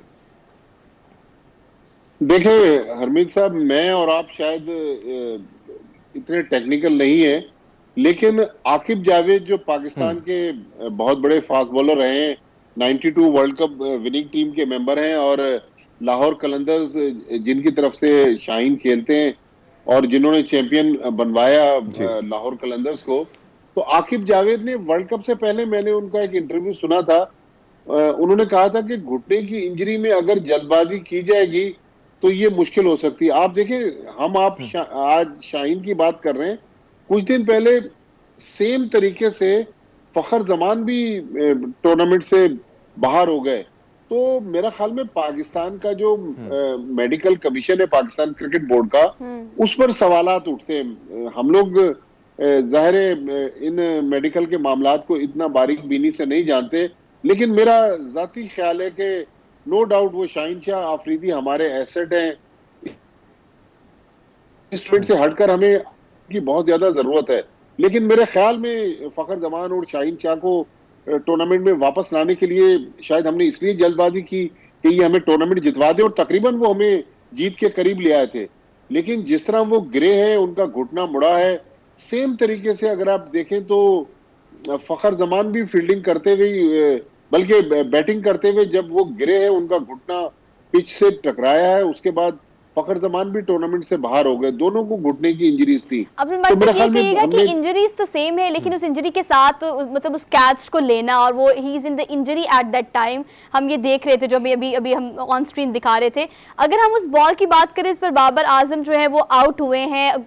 बहुत सारे एनालिस्ट ये कह रहे हैं कि he can read that ball. कोई भी बैट्समैन, वर्ल्ड बेस्ट बैट्समैन में से वो एक है, ऑब्वियसली उनको पता है। तो वो जो एक कहा जा रहा है कि वो एक गूगली थी, anyone can read that ball, तो he could not read that ball. आपको क्या लगता है कि वो जिस तरह से वो हुआ, वो क्या उसको पढ़ नहीं सके, उसको एनालिसिस नहीं कर सके?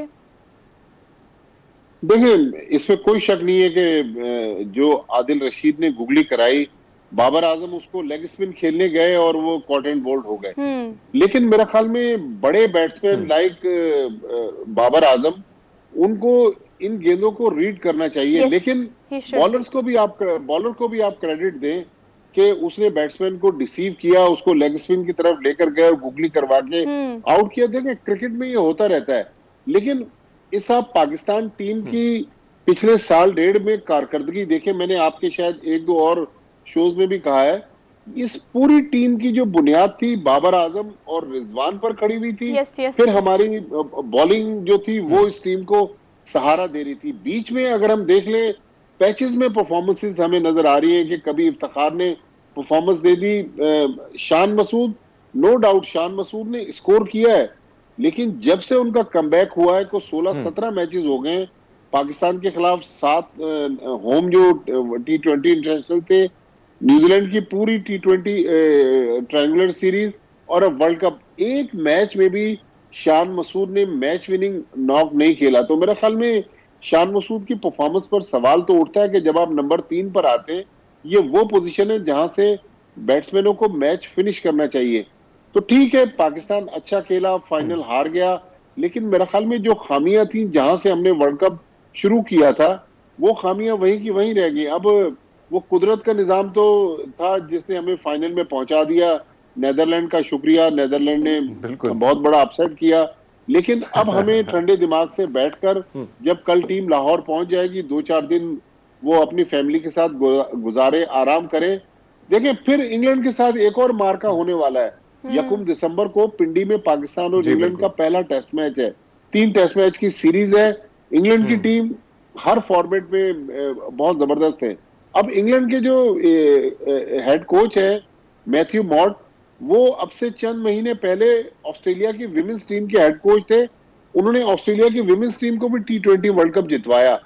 अब वो इंग्लैंड की टीम ने उनकी खिदमत हासिल की। मेरे ख्याल में सकलैन मुश्ताक की सर्विसेज अपनी जगह, लेकिन मैं ये नहीं कि फाइनल हार गए। मैं इससे पहले भी ये बात करता रहा हूं कि मेरे ख्याल में हमें वाइट बॉल फॉर्मेट में एक स्पेशलाइज कोच लाना चाहिए। किसी फॉरेनर को ले आए जो जरा तगड़ा कोच हो, सख्त डिसीजन ले।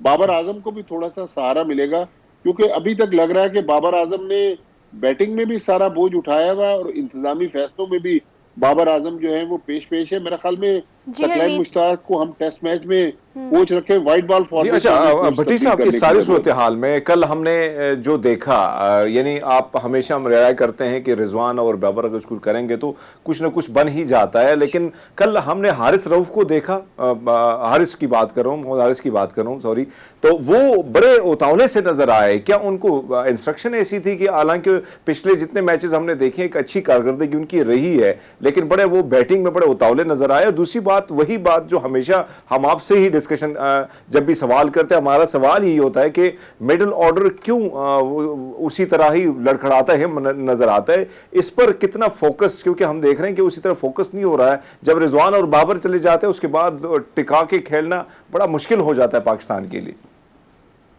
बिल्कुल हरमीत साहब, आप देखें कि जब रिजवान और बाबर क्रीज पर होते हैं तो हमने एक फेमस मैच जो इंडिया के खिलाफ लास्ट ईयर जीता T20 वर्ल्ड कप में 10 विकेट से, तो वो 10 विकेट से उन्होंने वर्ल्ड कप में पाकिस्तान को मैच जितवाया। फिर होम ग्राउंड पर इंग्लैंड के खिलाफ कराची का मैच था, वो भी पाकिस्तान ने 10 विकेट से जीता। लेकिन जब ये दोनों आउट होते हैं तो उसके बाद हमारी बैटिंग जो है वो काफी मुश्किल में आ जाती है। लेकिन हारिस को हम कह सकते हैं कि इस टूर्नामेंट की दरियाफ्त है, लेकिन हारिस ने पिछले 3 मैचों में छोटी छोटी इनिंग्स खेली, इंस्पायर किया अपनी बैटिंग से। लेकिन कल इंग्लैंड ने बड़ा जबरदस्त उनके खिलाफ होमवर्क किया हुआ था। आप देखिए कि उन्होंने हारिस को हिलने नहीं दिया। हारिस ने जो एक चौका मारा भी बस वहीं तक उनकी बैटिंग महदूद थी। अदरवाइज इंग्लैंड ने इतना ज्यादा उनको टारगेट किया हुआ था कि उनको पता था कि इनके वीक एरियाज कौन से हैं, तो वीक लिंक पर गए और हारिस को उन्होंने आउट कर दिया। लेकिन अब हारिस पर डिपेंड करता है कि देखें दुनिया के बड़े बैट्समैन, वही बड़े बैट्समैन आम बैट्समैन से बड़े बैट्समैन में कन्वर्ट होते हैं जब वो इन सब मुश्किलों से निकलकर टीमों को जितवाएं, बड़ी इनिंग्स खेलें। तो देखना है कि हारिस यंग है, बच्चा है, अभी उसका कैरियर की बिगनिंग है। आई होप कि वो इन गलतियों से सीखेंगे और पाकिस्तान टीम की फुतूहात में आगे चल के किरदार अदा करेंगे। अच्छा ये कहिएगा, जैसे कि आप कह रहे हैं कि इंग्लैंड की टीम ने हर फॉर्मेट पे अपने आप को इतना जबरदस्त कर लिया, ग्रेजुअली इस चीज को बेहतर किया, now they are world class team और दे डिजर्व, अगर हम अलाउ मी टू से कि वो वर्ल्ड कप जीतने के डिजर्व भी करते थे।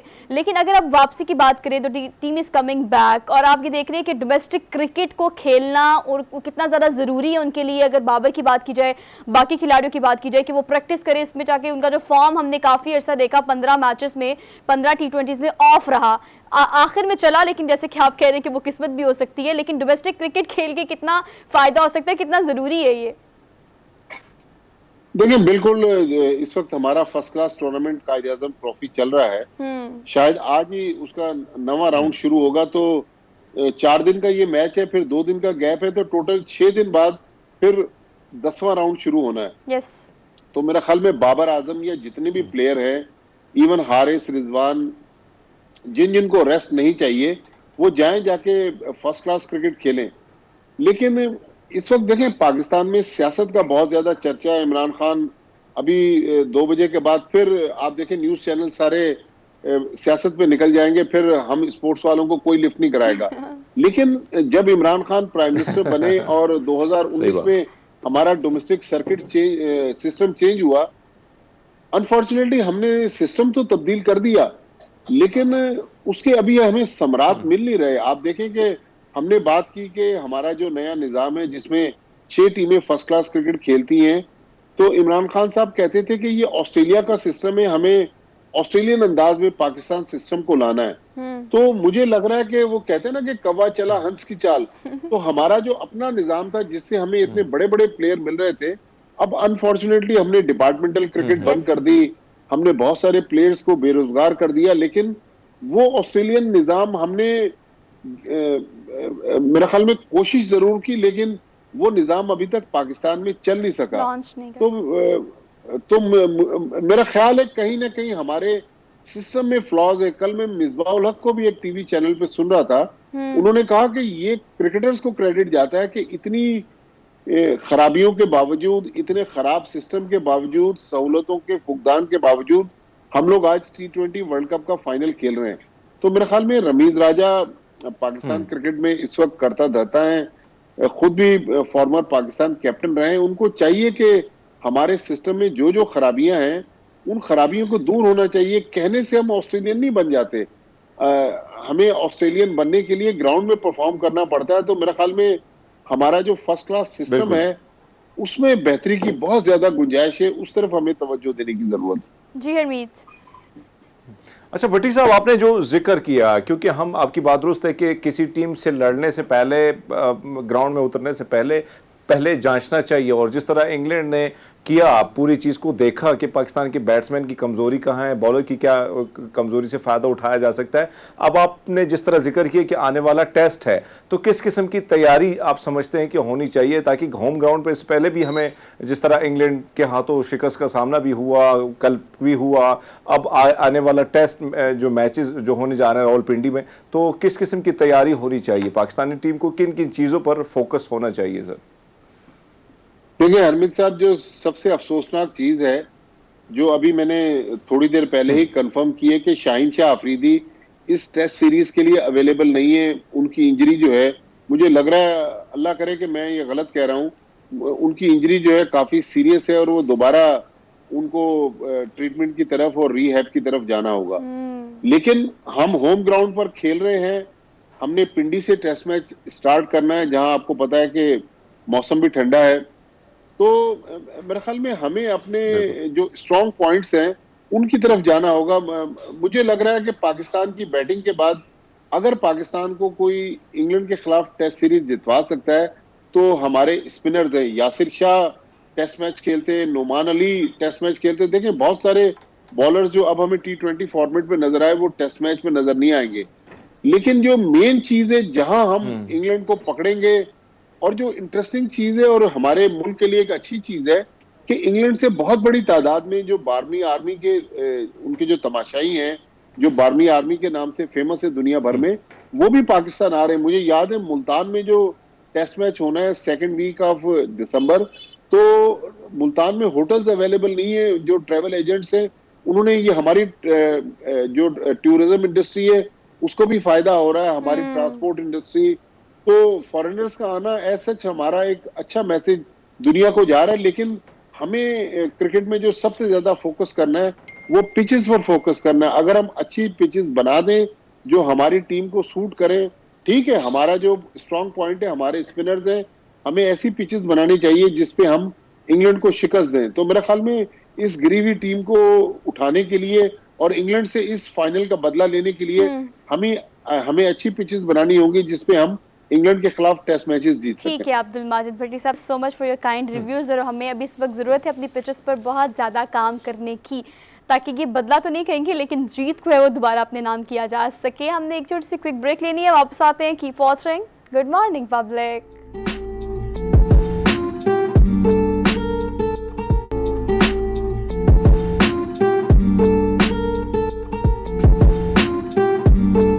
Welcome back after the break. So basically आज वर्ल्ड हेल्थ डायबिटीज़ डे मनाया जा रहा है और यूनाइटेड नेशंस की जानिब से ख़ासतौर पर अगर पाकिस्तान में बात की जाए तो मैंने जैसे प्रोग्राम के आगाज़ में कहा कि हम ये देखते थे कि पहले हर 3 में से 2 और 2 में से 1 बंदे को आप देखते थे कि ब्लड प्रेशर ज़रूर होता है घर में, अपने इर्द गिर्द सर्कल में, वर्क सर्कल में। लेकिन अब डायबिटीज़ उतना आम होता जा रहा है। इसकी क्या वजह है? जेनेटिकली ये चीज़ हमें ट्रांसफ़र हो रही है या फिर हमारा लाइफस्टाइल कुछ इस तरह का है? हैबिट्स खाने की क्या क्या है? क्यों ये तादाद दिन ब दिन मजीद बढ़ती जा रही है? और क्या एक दफ़ा डायबिटीज़ होने के बाद कोई रिवर्स हो सकता है?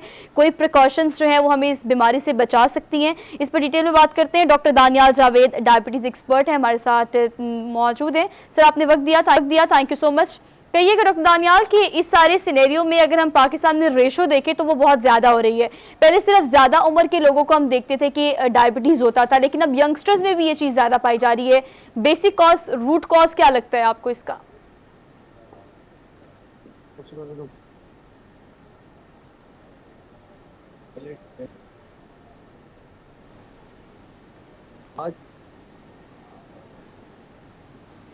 डॉक्टर दास हमें क्लियर नहीं आ रही है, हम थोड़ा सा क्लियर करते हैं, उसके बाद उनसे ये रिव्यूज़ लेंगे। लेकिन हरमीत, मैं जिस चीज़ के बारे में बात कर रही हूँ, बारहा पहले भी हमने डायबिटीज़ एक्सपर्ट के साथ अपने प्रोग्राम्स किए हुए हैं, लेकिन अभी ये इस चीज़ पर बात करने की भी अशद ज़रूरत है कि डायबिटीज़ होने के बाद बहुत एक्सट्रीम पर जाकर तो इंसुलिन की तरफ हमें जाना पड़ता है, लेकिन बहुत कम सुनने में आता है कि डायबिटीज़ होने के बाद आप रिवर्स कर सकें या डायबिटीज़ ख़त्म हो सके। ये क्या कि ऐसे वाकई मर्ज है कि इसके बाद आप दोबारा ठीक नहीं हो सकते? आपका सवाल जी जी हरमीत, मैं यही मतलब आपसे ही डिस्कस करना चाह रही हूँ कि हमने 12 प्रोग्राम किए हैं डायबिटीज पे। जी जी, आपकी बात लेकिन दुरुस्त है। वैसे तो आप हम देखते हैं कि उमूमन अब हम देख रहे हैं कि आहिस्ता आहिस्ता जो जिस तरह खासकर हमारे माशरे में ये शुगर का जो मर्ज है जिस तरीके से तेजी से फैल रहा है, यकीनन इसमें कोई शक नहीं, डॉक्टर साहब हमें बड़े अच्छी तरीके से गाइड करेंगे। लेकिन कहीं ना कहीं रूटीन जो हमारी है, हमारे उठने बैठने का जो ढंग है, उसमें बड़ी तब्दीली आ गई है। खाने पीने के हवाले से बहुत सारी चीज़ें ऐसी होती थी माजी में कि अब एक तो हम देखते हैं कि हर चीज़ में मिलावट भी आ गई है, फिर उस किस्म से वो प्योर उस किस्म के खाने हमें मिलते भी नहीं है। दूसरी बात ये है कि जिस तरह जंक फूड का रिवाज बहुत ज़्यादा हो गया, कोल्ड ड्रिंक्स बड़े नॉर्मल हो गए। हर खाने पीने पे अगर जहाँ पे आपको दावत होगी तो वहाँ पे ये चीज़ें आपको आपके दस्तरखान पे तो बेसिकली वो आपको लाइफस्टाइल नजर बेहतर आएंगी। करने की तो हरमीत ये हमें हम जरूरत देख है। रहे हैं डॉक्टर कि दानियाल ने हमें दोबारा से ज्वाइन किया, उनसे इस हवाले से बात कर लेते हैं। बेसिक रूट कॉज आपको क्या लगता है यंगस्टर्स में खासतौर पर अगर डायबिटीज की तादाद डॉक्टर दानियाल ज्यादा हो रही है? एक तो सबसे पहले इसमें हमें लाइफस्टाइल मॉडिफिकेशन है, और जो हमारी तरफ अगर ऑर्गेनिक तरफ जाते थे, वेजिटेबल देखते हैं कि फर्टिलाइजर्स और जो पेस्टिसाइड यूज हो रहे हैं हमारी फसल को क्रॉपिंग के अंदर, वो बहुत इंपॉर्टेंट रोल प्ले कर रहे हैं, क्योंकि वो जो हमारी फसल की बुनियाद है वो अनफॉर्चुनेटली वो ऑर्गेनिक नहीं रह पा रही, क्योंकि हम रिकनिंग की तरफ जा रहे हैं और हम उसको अग्रेसिव लेके चल रहे हैं। हमने अगर अपनी फसल को तैयार करना है तो हम उसको ये कहते हैं कि उसको टाइम से पहले हम तैयार करवाएं, तो हम आर्टिफिशियल फर्टिलाइजर्स की तरफ लेके जाते हैं। जो केमिकल उसके अंदर यूज होते हैं वो बहुत सेहत के लिए नुकसानदेह है। तो हमें इसके अंदर ये भी देखने की जरूरत है कि इस दफा तो कुछ थीम है वर्ल्ड डायबिटीज डे का, वो है education to protect tomorrow. Education to protect tomorrow का मतलब ये है कि अगर हम आज एजुकेट कर रहे हैं अपने यंगस्टर्स को, अपनी पॉपुलेशन को, तो हम कल इससे बच सकें। एक अंदाजे के मुताबिक पाकिस्तान के अंदर 33 मिलियन इस टाइम ऐसे लोग हैं जो कि डायबिटीज का शिकार हैं, और 26% ऐसे लोग हैं जो कि अभी तक सिर्फ अनडायग्नोज हैं। अब वो अनडायग्नोज अगर आप उनको डायग्नोसिस की तरफ लेके जाते हैं तो वो भी डायबिटीज की तरफ ही आपको मिलेंगे, या तो वो प्री डायबिटीज या डायबिटीज। हमें ये चीज देखने की जरूरत है overall as a whole nation कि हम अपने लाइफस्टाइल मॉडिफिकेशन के साथ साथ अपनी डाइटरी हैबिट्स, अपनी एक्सरसाइज और अपनी रूटीन मॉनिटरिंग पर ज्यादा तवज्जो दें। हम वो अवेयरनेस दे सकें लोगों को या अपने फैमिली मेंबर्स को कि जो डायबिटीज हमें जिस वजह से हो रही है या हम उससे बचा जा सकता है, क्योंकि अवेयरनेस इसमें बहुत इंपॉर्टेंट रोल प्ले करती है। जी हरमीत। अच्छा डॉक्टर साहब, आपसे जानना चाहूंगा कि उमूमन एक बात जो आप हमेशा डॉक्टर साहिबान ये भी कहा करते हैं, और जहाँ भी आप पेशेंट के साथ जब मुलाकात करते हैं तभी ये कहा जाता है कि आप ख्याल रखें। बहुत सारे लोग ऐसे होते हैं जिनसे हम मिलते हैं, वो अक्सर डायलिसिस पे चले जाते हैं। जब उनसे पूछा जाता है कि भाई, तो वो यही कहते हैं कि हमारा लाइफ स्टाइल बहुत चेंज था, हमने रखा बड़े ज़बरदस्त तरीके से, ख्याल भी बहुत किया, लेकिन फिर भी वो इस दहलीज पर पहुंच जाते। इसकी क्या वजूहत होती, क्या कौन सी गलतियां होती इंसान से कि हमेशा हमने उनको एक्सरसाइज करते भी देखा होता है, हमने उनको टैबलेट्स लेते हुए भी देखा, हमने उनको ये भी देखा होता है कि वो जो परहेज है उस पर भी वो अमल करते नजर आते हैं, लेकिन कहीं ना कहीं उस जगह तक वो पहुंच जाते हैं जहां तक नहीं पहुंचना चाहिए। इसकी क्या वजूहत है? देखिए, उसमें सबसे पहले तो ये है कि जो जेनेटिक मेकअप है वो बहुत मैटर करता है। अगर आपकी फैमिली हिस्ट्री में ये सारी चीज चली आ रही है डायबिटीज की, और डायबिटिक की दो टाइप्स जिस तरह ज्यादा कॉमन है हमारे पास, टाइप 1 एंड टाइप 2। टाइप 1 के अंदर तो आपकी स्ट्रेट फैमिली हिस्ट्री काउंट करिए, उसके अंदर आपको इंसुलिन पेनक्रियाज बना ही नहीं पाएंगे, आपको इंसुलिन आर्टिफिशियली देनी पड़ेगी। जबकि टाइप 2 के अंदर ये आपका जो क्वेश्चन है बहुत वैलिड है कि हम रूटीन में लोगों को देखते भी हैं, वो अपने परहेज भी कर रहे हैं, लाइफस्टाइल भी उनका ठीक है, बट उसके बावजूद वो डायबिटीज की तरफ जा रहे हैं। उसके अंदर जो एक बड़ी क्रूशियल रोल प्ले करता है ना, वो डाइटरी हैबिट्स के साथ साथ उसकी टाइम बहुत मैटर करता है कि वो किस टाइम पे क्या खुराक ले रहे हैं, उस टाइम के साथ साथ उसकी कैलोरीज इनटेक क्या है, कार्बोहाइड्रेट इनटेक क्या है, प्रोटीन इनटेक क्या है, वो सारी चीजें काउंट करती हैं। आपकी जो पेनक्रियाज है, आपकी जो उसकी बीटा सेल्स की जो इनॉग्रेशन है, बीटा सेल्स की जो ग्रोथ है उसके अंदर, तो आइसोलेट्स ऑफ लैंग्रीहॉन्स जो कि इंसुलिन प्रोड्यूस करते हैं पेनक्रियाज के अंदर, उसके लिए बहुत जरूरी है इसकी प्रॉपर ग्रोथ होना। और ग्रोथ के लिए इंपॉर्टेंट है टाइम। हमने रूटीन में देखा होगा कि रात को अगर लोग एक्सरसाइज कर रहे हैं, हम ज्यादा तरजीह अपने पेशेंट को भी देते हैं कि आप मॉर्निंग में एक्सरसाइज करें, रात को आप वॉक करें, खाने के बाद वॉक आपका रूटीन पार्ट होना चाहिए, बट जो आपकी रूटीन की फिजिकल फिटनेस है वो आपने उसको मेंटेन रखना है, और सुबह की वॉक बहुत जरूरी है। डायबिटिक जो पेशेंट है अगर वो सुबह की वॉक करता है तो उसके साथ हमें उसकी जो फर्दर कॉम्प्लिकेशन है, जिस तरह पाँव का एक ऐसा मसला है जो कि शुगर के मरीजों के अंदर बहुत ज्यादा कॉमनली हमें देखने को मिलता है, फुट अल्सर्स का, फुट न्यूरोपैथी पेन का, बहुत सारी इस तरह की चीजें। तो हमें उनके अंदर क्या करने की जरूरत है कि जो उनकी जॉगर्स हैं, जो उनकी किट्स हैं, वो भी हमें उसका खास ख्याल रखने की जरूरत है। फिर उनके अंदर दूसरी कॉम्प्लिकेशन आंख रेटिना की बहुत डेवलप होती है, आई कॉम्प्लिकेशन डेवलप होती है, नजर कमजोर होना लग जाती है, फिर किडनी प्रॉब्लम्स होते हैं। इस सारी चीजों को हमने उसके साथ टेकअप करना होता है। हम अमूमन क्या होते हैं कि हम इंफॉर्मेशन दे रहे होते हैं, बट इंफॉर्मेशन वो हाफ होती है। उस हाफ इंफॉर्मेशन की वजह से वो पेशेंट जी। अपना रूटीन का काम कर रहा होता है, but exactly to the point वो नहीं उस पर अमल कर पा रहा होता।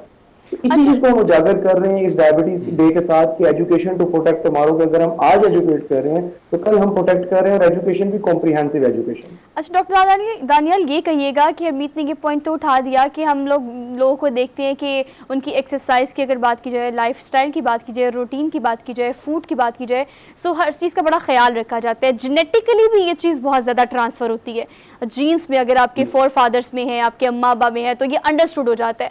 मुझे ये बताएगा क्या रिवर्स करना इसको पॉसिबल है? बहुत सारे लोगों को जो डायबिटीज़ के पेशेंट इस वक्त हैं उनको देखा जाए, जिन डायबिटीज़ हो जाती है, उन्हें दोबारा नॉर्मल लाइफ की तरफ लेके आना बहुत कंपैरेटिवली मुश्किल हो जाता है। इज इट पॉसिबल कि हम उन्हें अब अपनी चीज़ें बेहतर करके उन्हें डायबिटीज़ के उस पॉइंट पर लेके आ सकते हैं जो कि काम नॉर्मल का होता है? बिल्कुल, हम रिवर्स इस सेंस में कहते हैं कि हम उसको मैनेज कर सकते हैं, क्योंकि डायबिटीज अगर एक दफा हो गई, टाइप 2 का कोई शिकार हो गया, तो हम उसको अगर मैनेज प्रॉपरली कर लेते हैं तो हमारी डायबिटीज वहां से आगे अगले लेवल तक हम उसको रोक सकते हैं। अब होता क्या है कि डायबिटीज के साथ रहना बिल्कुल कंफर्टेबल भी होता है मरीजों के लिए। हाँ, इन केस के अगर उसको properly to the point manage कर रहे हैं, उसकी जो रीडिंग्स है उनकी जो ग्लूकोज लेवल की उसको वो मॉनिटर कर रहे हैं। डायबिटीज के अंदर जो सबसे ज्यादा इनटेक है वो ग्लूकोज मॉनिटरिंग का है। उसके साथ साथ उसकी जो हम बात करें बार बार फिजिकल फिटनेस की, उसके साथ होता क्या है, तो जो उसका ग्लूकोज अपटेक है वो बढ़ जाता है। जब ग्लूकोज अपटेक बढ़ जाता है तो जो बॉडी के अंदर जो एक्सेस में ग्लूकोज पड़ा है वो एनर्जी प्रोड्यूस कर रहा है, उसके एनर्जी कंजम्पशन बना रहा है। अब हमें इसमें ये चीज देखने की जरूरत है कि अगर हमारे किसी भी मरीज को डायबिटीज हो गया तो हमें उसको बिल्कुल डरा देने की जरूरत नहीं है कि जी बिल्कुल उसके लिए जिंदगी खत्म है। हमें उसके अंदर जो चीज बताने की जरूरत है वो उसको मैनेज करने की जरूरत है कि आप बिल्कुल नॉर्मल लाइफ की तरफ हैं। हाँ, अगर आप इसको मैनेज कर सकते हैं, और डायबिटीज को वापस रिवर्स करना मुमकिन नहीं होता, इसको मैनेज करना बिल्कुल मुमकिन होता है, जो कि हमारे अपने हाथ में होता है। अच्छा डॉक्टर दानियाल, हमने बहुत लोगों को बहुत डायबिटीज़ में एक्सट्रीम पर जाते हुए देखा है, एहतियात करने के बावजूद, दवाई लेने के बावजूद। आपको पता है कि बाजुकात आपके जोड़ों मोरों पर बहुत ज़्यादा इफेक्ट करती है, और फिर दूसरी कॉज बनता है, दूसरी बीमारियों का भी डायबिटीज़ हमने देखा है कि अक्सर कॉज बनता है। जख्म बाजुकात हो जाए तो आप बहुत एक्सट्रीम पे पहुँच जाते हैं। किन चीज़ों का खास ख्याल रखना चाहिए, किन चीज़ों को कीप इन माइंड रखना चाहिए जिससे आप डायबिटीज़ अगर हो भी जाए और आप उसे मैनेज कर रहे हैं तो उस एक्सट्रीम तक आप ना पहुँचे? देखिए, इसके अंदर सबसे जो क्रूशियल रोल प्ले करता है वो आपको थेराप्यूटिक मैनेजमेंट करती है। अगर आप किसी भी डॉक्टर के पास जा रहे हैं और उसकी जो मेडिकेशन है, जो आप उसको पेशेंट को फॉलो जो आपके पास आ रहा है, तो आपने ये देखना है कि उस मेडिकेशन की कोई इंटरेक्शन तो नहीं हो पा रहा किसी और दवाई के साथ जो आपने दी है। दूसरे नंबर पे उसके अंदर अगर कोई जेनेटिक मेकअप है, जिस तरह हम अक्सर नाम लेते हैं साइटोक्रोम P450 एंजाइम्स हैं कुछ लिवर के अंदर, 2D6 हैं। अब वो एंजाइम का एक्शन बहुत मैटर करता है उस मेडिसिन के ऊपर। हमारे यहाँ क्या होता है कि हमारे यहाँ अनफॉर्चुनेटली जो फार्मासिस्ट का रोल है वो उस तरह से एक्टिव नहीं है जिस तरह से होना चाहिए, क्योंकि अगर हम बाहर दूसरी स्टेट्स के अंदर देखते हैं तो फार्मासिस्ट बहुत एक्टिवली मेडिसिन की इंटरेक्शन के अंदर रोल प्ले कर रहे होते हैं। बट हम यहाँ पर जब मेडिकेशन उसको प्रिस्क्राइब कर रहे होते हैं तो हम उसकी जो इंटरेक्शंस हैं, उसकी जो कॉन्ट्रा इंडिकेशंस हैं उस मेडिकेशन के साथ, उसको अनफॉर्चुनेटली प्रॉपरली मॉनिटर नहीं करते, जिसकी वजह से क्या होता है कि मरीज एक चीज से ठीक होता है तो दूसरी चीज में वो एंगेज हो जाता है। अब जब वो दूसरी चीज में एंगेज होता है तो उसका आगे से उसको कोई गाइडेंस प्रॉपर नहीं होती। जिस तरह मैंने आपसे अभी जिक्र किया कि कॉम्प्लिकेशन डायबिटीज की जो है उनका हमारे पाकिस्तान में कोई अभी तक प्रॉपर उनके ऊपर अवेयरनेस नहीं है, और जब तक उनके ऊपर हम अवेयरनेस नहीं प्रॉपरली कर पाएंगे तब तक हम मरीज को, चाहे वो पाँव हो उसका, चाहे वो उसकी आंख हो, चाहे वो किडनी हो, या चाहे वो लंग्स हो, कोई भी कॉम्प्लिकेशन हो, मरीज की डेथ हमेशा कॉम्प्लिकेशन की वजह से ज्यादा प्रोमिनेंट होगी। दूसरे नंबर पे उसकी जो किडनी अगर फेलियर हो गया, आपने अक्सर सुना होगा मरीजों के अंदर किडनी फेलियर हो गया, फुट एम्पुटेशन होगी, उसके बाद रेटिनल डैमेज हो गया। अक्सर ये चीजें हमें देखने को मिलती हैं। बल्कि अभी रिसेंट स्टैट्स के अकॉर्डिंग 50% लोगों के अंदर न्यूरोपैथी पेन होती है जो डायबिटीज के मरीज है। तो हमें ये चीज देखने की जरूरत है कि हम उसकी कॉम्प्लिकेशन पे कितना रोल प्ले कर रहे हैं और उसकी वहां पर हम एजुकेशन का क्या पार्ट प्ले कर रहे हैं, क्योंकि डायबिटीज के बारे में मोरलेस हम लोगों को बता रहे हैं और पता है सबको। अब अगले फेज हमारे लिए मैटर करेगा कॉम्प्लिकेशन वाला। डॉक्टर दानियाल, ये बताएगा टाइप 2 की हम बार बार बात कर रहे हैं, हमने जो पहले इस पर प्रोग्राम्स किए थे तो हमने टाइप 1 के बारे में भी बताया था। इसके बारे में कहा जाता है कि नॉर्मली अगर आप देखें तो टाइप 1 हर बंदे को होती है, हमें सिर्फ इसका खास ख्याल रखना पड़ता है, मतलब it's as much as common as we can think even in consider.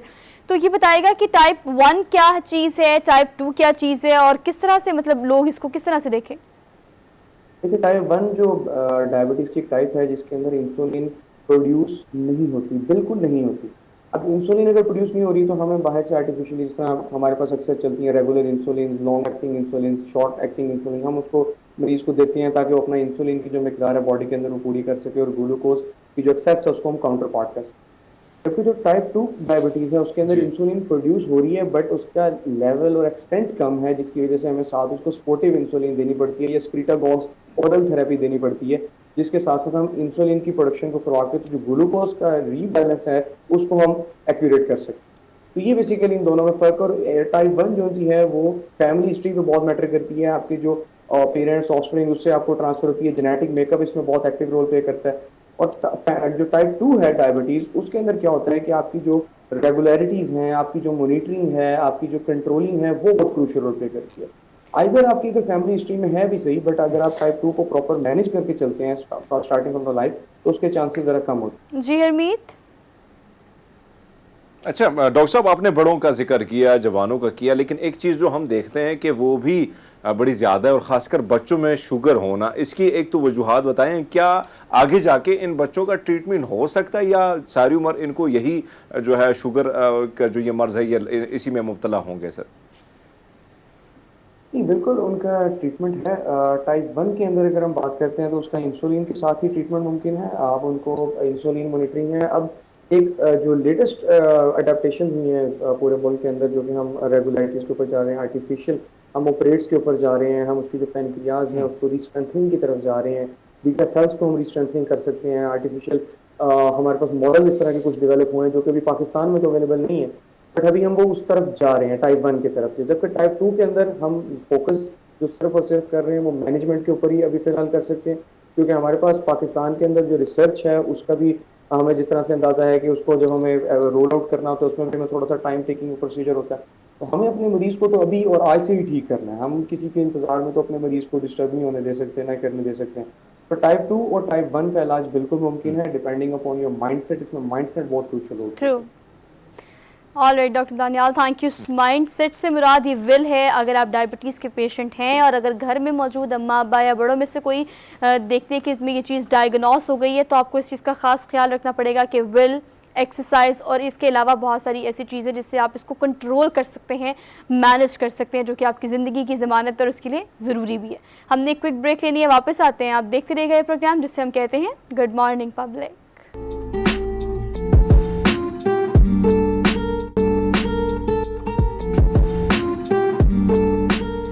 Welcome back after the break. So basically we are done with all kind of chemicals, जो कि आप अगर देखें तो हमारी मुख्तलिफ प्रोडक्ट्स में होते हैं। हमारे खाने पीने में अगर हम हेयर ट्रीटमेंट यूज़ कर रहे हैं या XYZ कुछ भी कर रहे हैं, हर चीज़ में केमिकल। अगर आप सिंपल से एग्जांपल लें किसी शैम्पू की, तो बहुत अरसे से हम उसको इस्तेमाल कर रहे हैं बिकॉज हमें पता है कि हमारे बालों की ज़रूरत है। लेकिन अब ये देखा गया है कि अगर वो स्किन क्रीम की बात की जाए, हेयर प्रोडक्ट्स की बात की जाए, स्किन प्रोडक्ट्स की बात की जाए, तो लोग ऑर्गेनिक्स की तरफ ज़्यादा जाना शुरू हो गए हैं। मतलब आसान अल्फाज में जड़ी बूटियां जो होती हैं या पौधे जो होते हैं उनसे जो चीज़ बनाई जाती है जो केमिकल से पाक होती है, उसको लोग ज़्यादा प्रेफर कर रहे हैं। लेकिन ये ऑर्गेनिक प्रोडक्ट्स जो हैं बेसिकली ऑर्गेनिक कितनी हैं और इसको बनाया कैसे जाता है, आपकी स्किन के लिए कितनी ये मुफीद हैं, और ऐसे बहुत सारे सवाल जो हैं उसका जवाब हम लेंगे आज। अदीला हसन हमारे साथ मौजूद है, ऑर्गेनिक एक्सपर्ट हैं, इस्लामाबाद में हरमीत के साथ है। तो हरमीत, ओवर टू यू।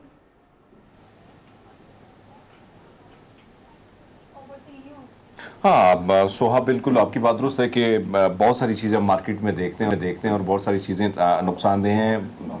अगर हम देखें जिसमें बहुत सारे केमिकल जो है उसका इस्तेमाल होता है। आपका बेहद शुक्रिया कि आप आई। आपसे जानना चाहेंगे कि ऐसी कौन सी प्रोडक्ट अगर हम देखें, क्योंकि नॉर्मली मार्केट में अगर हम देखते हैं तो बहुत सारे केमिकल का इस्तेमाल उसमें बहुत ज़्यादा है। फिर इस्तेमाल भी उसका हम देखें जिस तरह एडवर्टाइजमेंट उसका किया जाता है, उसका इस्तेमाल ज़्यादा से ज़्यादा और नुकसान उसका कितना होता है ऑर्गेनिक के बजाय। अगर हम केमिकल का जितना ज़्यादा इस्तेमाल हो तो वो उस चेहरे को कितना नुकसान देता है। अस्सलाम वालेकुम। सबसे पहले thank you so much for inviting me here. उसके बाद मैं अपने ब्रांड का थोड़ा सा बताना चाहती हूँ। ग्लोगैनिक्स मेरा ब्रांड है जो कि मैंने 2017 में स्टार्ट किया था, और बेसिकली मेरा मोटिव यही था कि केमिकल प्रोडक्ट्स जो हैं लोगों को उनसे कम यूज़ उनका बताया जाए कि वो आपकी स्किन के लिए कितने हार्मफुल हो सकते हैं। आप वाइटनिंग क्रीम्स को छोड़ के, क्योंकि वाइटनिंग क्रीम्स की तरफ आजकल हमारी आवाम बहुत भागती है और वाइटनिंग क्रीम्स का बहुत ज़्यादा इस्तेमाल भी बढ़ गया हुआ है, तो ऑर्गेनिक प्रोडक्ट्स लॉन्च करने का, ऑर्गेनिक प्रोडक्ट्स को करने का मेरा मकसद ही सिर्फ और सिर्फ यही था। सबसे पहले मैंने एक प्रोडक्ट लॉन्च किया था जो कि स्क्रब एंड मास्क था। अच्छा। ये बेसिकली एक हर्बल पाउडर है और ये स्किन के लिए, डिटैनिंग के लिए, इसके अलावा एक्टिव स्कार्स के लिए, अनइवन स्किन टोन के लिए ये जो प्रोडक्ट है ये मेरा काम करता है। मेरी अपनी स्किन क्योंकि बहुत सेंसिटिव है, मुझे फ़ौरन एलर्जिक रिएक्शन हो जाता है। और बेसिकली इस प्रोडक्ट को जब मैंने लॉन्च किया था उससे पहले मुझे यही प्रॉब्लम हुआ था कि मुझे एक एलर्जिक रिएक्शन हो गया था स्किन पे बहुत बुरा, किसी प्रोडक्ट से, किसी केमिकल प्रोडक्ट से। तो मेरी स्किन किसी भी ट्रीटमेंट से जो है वो रिकवर नहीं हो रही थी। तो देन मैंने स्टार्ट किया सर्च करना और मुख्तलिफ इंग्रेडिएंट्स पे मैंने सर्च किया और उसके बाद फाइनली मैंने इस प्रोडक्ट को लॉन्च किया। मैंने अपनी स्किन पे ट्राई किया 6 मंथ्स और उसके बाद मेरी जो स्किन, जो मुझे बटरफ्लाई एलर्जी हो गई थी, वो बिल्कुल क्लियर हो गई अल्हम्दुलिल्लाह। उसके बाद फिर मुझे सब ने मोटिवेट किया और क्योंकि मेरा अपना भी एक विजन था, पैशन था कि मुझे अपना कोई ब्रांड अपने नाम से, अपनी चीज़ से लॉन्च करना है। देन मैंने फर्स्ट प्रोडक्ट अपना लॉन्च किया जो कि एक हर्बल पाउडर है और ये आपके बहुत सारे स्किन प्रॉब्लम्स को टारगेट करता है। एंड नाउ अल्हम्दुलिल्लाह आई हैव 13 प्रोडक्ट्स जो कि बेसिकली सब मेरी अपनी रेसिपीज हैं और अच्छा, उनके इंग्रेडिएंट्स मुझे ये बताएं कि हमारे पास हमने बिल्कुल 12 बहुत सारे ऐसे जो हर्बल प्रोडक्ट्स एक्सपर्ट्स हैं उनको बुलाया अपने शो में, उनसे बात भी की है और आपको बुलाने का मकसद भी यही है कि लोगों को ये बताया जाए कि ऑर्गेनिक प्रोडक्ट्स बेसिकली इसकी मेकिंग क्या है। मतलब अगर आप मुख्तलिफ प्रोडक्ट्स की बात करें तो हर एक प्रोडक्ट में जो कि मार्केट से मिलता है इफेक्टिव होता है, हालांकि उसमें केमिकल होता है लेकिन उससे फ़र्क आपको पता लगता है। लेकिन ये जो ऑर्गेनिक प्रोडक्ट्स आपने लॉन्च की हैं मुख्तलिफ, आपने किस तरह से इसकी प्रोडक्शन की है? मतलब अगर आपने प्योर ऑर्गेनिक चीज़ें इस्तेमाल की हैं तो उसको प्रोड्यूस कैसे करती हैं, उसकी मैन्युफैक्चरिंग कैसे होती है, उसे किस तरह से लॉन्च करती हैं? अल्हम्दुलिल्लाह इसकी मैन्युफैक्चरिंग सारी पाकिस्तान में हो रही है और अब तो मेरे साथ फार्मूलेटर्स हैं जो मेरी हेल्प आउट करते हैं इन सारी चीज़ों को करने में, क्योंकि अब बेसिकली अब वो 5 साल हो गए हैं तो अब मेरा जो बिजनेस है वो थोड़ा एक्सपेंड कर चुका हुआ है। तो अब मुझे इस चीज़ों के लिए जो है ना ज़रूरत पड़ती है कि मैं अपने साथ किसी को हायर कर लूँ। पहले मैं सारी चीज़ें खुद ही रन करती थी, खुद ही बनाती थी, रेसिपीज़ अभी भी मेरी हैं, इंग्रेडिएंट्स सब मेरे हैं जिन पर मैं पहले टेस्टिंग करती हूँ और उसके बाद फाइनली उसको लॉन्च करती हूँ बहुत रिसर्च के बाद। तभी अभी आपको 5 सालों में सिर्फ मेरे 13 प्रोडक्ट्स नजर आएंगे क्योंकि मैं बहुत कॉन्शियस हूँ अपने ब्रांड को लेकर और मैं चाहती हूँ कि मेरे जो प्रोडक्ट्स हैं वो किसी को हार्म ना पहुँचाएं। और अल्हम्दुलिल्लाह 5 साल हो गया मुझे और मेरे फेसबुक पेज पर ग्लोगैनिक्स पर आपको बिल्कुल जो है कोई ऐसा नेगेटिव रिव्यू नहीं मिलेगा, कोई नेगेटिव कमेंट नहीं मिलेगा क्योंकि प्रोडक्ट्स मेरे इतने सेफ हैं कि रिव्यूज आप बिल्कुल ठीक कह रही हैं, हैं। रिव्यूज बहुत मैटर करते हैं, लेकिन जो देखने वाली पब्लिक है, अब आप जो मसले बता रही है ना, यकीन करें वो हर घर में औरत को है। मतलब अगर स्किन के स्कार्स की बात करें, ब्लैक स्पॉट्स की बात करें और आप क्लिनजर की बात करें, ये वो मसाइल हैं जो कि हर खातून को, जो कि वर्किंग वुमेन है या वो घर में भी काम करती है, उसको ये मसले होते हैं। तो इसके लिए अगर देखा जाए तो बेसिक आजकल ये होता है कि आपने अगर बाहर जाना है तो आपको सनब्लॉक की ज़रूरत है, अगर घर में रहना है तो अपनी स्किन को मॉइस्चराइज कैसे रखना है, उसके लिए आपको लगता है कि क्या क्या चीज़ें ज़्यादा बेहतर है? अच्छा, मेरे प्रोडक्ट्स में ये हाइड्रेटिंग मॉइस्चराइज़र है जो कि शिया बटर से मिलके बना हुआ है। Shea butter basically moisturising properties इसकी बहुत ज़्यादा होती हैं और ये स्किन के लिए बहुत ज़्यादा यूज़फुल होता है। इसके अलावा इसमें क्यूकम्बर एक्सट्रैक्ट है जो कि स्किन के लिए बहुत अच्छा है। और अब जो मैंने फाइनली कुछ अर्से से मैंने ये सोप मेकिंग का कोर्स किया, उसके बाद मैंने ये सोप्स लॉन्च किए हैं। ये आपको मार्केट में इतने कॉमन नहीं मिलेंगे आपको अभी, ये क्योंकि पाकिस्तान में ये चीज़ अभी इतनी कॉमन है ही नहीं, ये अभी बाहर के मुल्कों में बहुत ज़्यादा। और ये आइडिया और ये सब चीज़ें मैंने वहीं से ली हैं क्योंकि मैंने स्टडी किया इसका मैंने कोर्स किया, उसके बाद मैंने फाइनली अपने सोप्स को जो है वो लॉन्च किया। मैं आपसे जानना चाहिए कि कुछ देर तक मैं ये सोचता रहा कि यार ज़बरदस्त किस्म का केक शेक आपने बनाया हुआ है। आप मुझे ये बताएं कि ये बिल्कुल ऑर्गेनिक है? बिल्कुल ऑर्गेनिक है, मतलब कि इसका जो प्रोसीजर है इसमें सब ऑर्गेनिक चीज़ें यूज़ होती है। इसमें कॉफ़ी है, इसमें हनी है, इसमें ओट्स हैं। आपको पता है हनी जो है वो तो खाने में बहुत अच्छा है। हनी हो गया लाइक ऐसे रहे कि बादाम पिस्ता भी आपने डाला हुआ है, लेकिन आपने डाले हुए हैं जी इसमें ओट्स है क्योंकि ऊपर के ओट्स वो हुए हैं इस वजह से। और दूसरा जो है ये चारकोल का सोप है, माशाल्लाह से ये मेरा ऐसा लगता है कि बाइट हुआ हो ना, मतलब ऐसे लग रहा है जिसकी डिजाइनिंग इस तरीके से हुई है कि वो ऐसा लग रहा है। ये वैसे जुनेद, अच्छा ये दोनों चीजें जो हैं, इस्तेमाल का तरीका क्या है? थोड़ा जिसी तरह हम नॉर्मल हम साबुन इस्तेमाल करते हैं तो क्या उसी तरह ही इसका चाहे फेस हो पूरे स्किन के लिए कितना ये मुफीद है?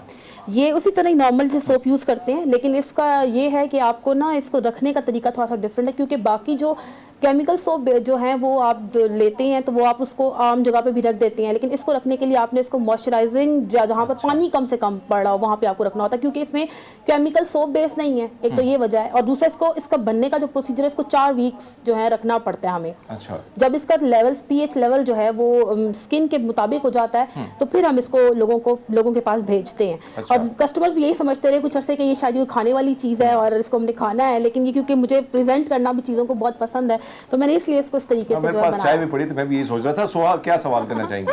हरमीत देखिए, मैं आपने अच्छा ये स्किन, जब देखिए हरमीत ने इतने सारे सवाल आपसे कर ही लिए, तो चलिए मैं हरमीत के बारे में सवाल कर लेती हूँ आपसे। ये प्रोडक्ट्स जो है वो दोनों यूज़ कर सकते हैं, मतलब ख़वातीन भी मर्द हजरात भी। जैसे सॉप की आपने बात की, अब हरमीत और मेरा काम इस तरह का है कि we have to some kind of makeup जो हमें करना पड़ता है स्क्रीन के लिए। आप किसी भी बंदे की बात करें, अगर आप बाहर जा रहे हैं, ख़वातीन खास तौर पर अगर वो स्क्रीन पर नहीं भी आती तब भी उनको मेकअप रेगुलरली करना पड़ता है। तो ये सोप जो है चारकोल और जो कॉफ़ी इंग्रेडिएंट्स की आप बात करिए, दोनों किस लिए और उनकी अफादियत क्या क्या है और उनके डिफरेंस क्या है इन दोनों में? अच्छा, इनमें ये डिफरेंस है कि ये जो कॉफ़ी वाला सोप है ये बेसिकली ड्राई स्किन को टारगेट करता है, ड्राई स्किन के प्रॉब्लम्स को सॉर्ट आउट करता है, आपके ग्लो के लिए बहुत अच्छा है। इसके ये नहीं है कि स्किन के कोई प्रॉब्लम्स को टारगेट करेगा, लेकिन आपके ग्लो बहुत देगा आपके फेस के ऊपर। आप नॉर्मली इसको रेगुलरली जैसे सोप यूज करते हैं तो आप फेस वॉश जो आपके खत्म हो जाएंगे। ये इतना ऑर्गेनिक है कि इसमें हम लोग देसी घी भी यूज करते हैं, तो वो इसलिए स्किन के लिए बहुत सेफ टू यूज है। आपके ग्लो बहुत देगा, आपकी स्किन को इवन करेगा, आपके स्किन के प्रॉब्लम्स को टारगेट करेगा। दूसरा जो सोप है ये मेरा हॉट सेलिंग इसलिए बन गया क्योंकि लोगों की 10-10 साल पुरानी एक्नी जो है मेरे सोप से खत्म हुई है। अच्छा, अल्हम्दुलिल्लाह। कौन से वाले से? इस वाले सोप से मेरे इस वाले सोप से मेरे चारकोल वाला जो सोप है, अच्छा। इससे लोगों की 10-10 साल पुरानी एक्नी भी खत्म हुई है। इसमें नीम है, क्योंकि नीम आपको पता है एक्नी के लिए बहुत अच्छा काम करता है। टी ट्री ऑयल जो है वो एक्नी के लिए बहुत अच्छा काम करता है। तो ये जो सोप है मेरा ये बहुत अच्छा जा रहा है क्योंकि इसमें एक्नी के लिए सारी चीजें मौजूद हैं जो एक्नी को, और इसके अलावा पोर्स भी मिनिमाइज होते हैं इससे।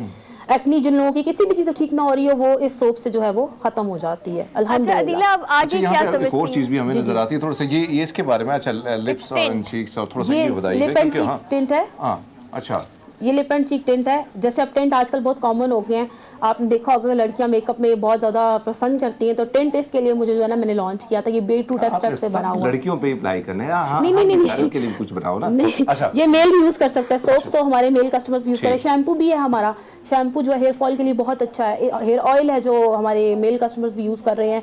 हमारे हॉस्टलाइज जो रहते हैं लड़के जो वो भी यूज कर रहे हैं। एक कस्टमर लेता है तो फिर वो सबको बताते हैं, फिर हमारे कस्टमर अल्हम्दुलिल्लाह इस तरह यूज कर रहे हैं, बहुत सेटिस्फाई है। अच्छा, आगे क्या समझती हैं कि अगर ऑर्गेनिक प्रोडक्ट्स को आपने लॉन्च किया है और आप इस पे बड़े अच्छे से इसको काम कर रही हैं और बेसिकली ये अच्छी चीज़ भी है। अगर आप देखें तो मसाइल बड़े हैं ख़वातीन को और उनको टारगेट करने के लिए। अगर आप केमिकल बेस्ड प्रोडक्ट्स की बात करती हैं तो हरमीत आपको पता है कि वो एक्सपेंसिव बहुत होती हैं। अच्छे ब्रांड्स की मौजूद है लेकिन वो एक्सपेंसिव भी हैं। तो हमारा टारगेट ये भी होना चाहिए कि हमने इसको इस तरह से रखना है कि वो हर किसी की अफोर्डेबिलिटी में आ जाए।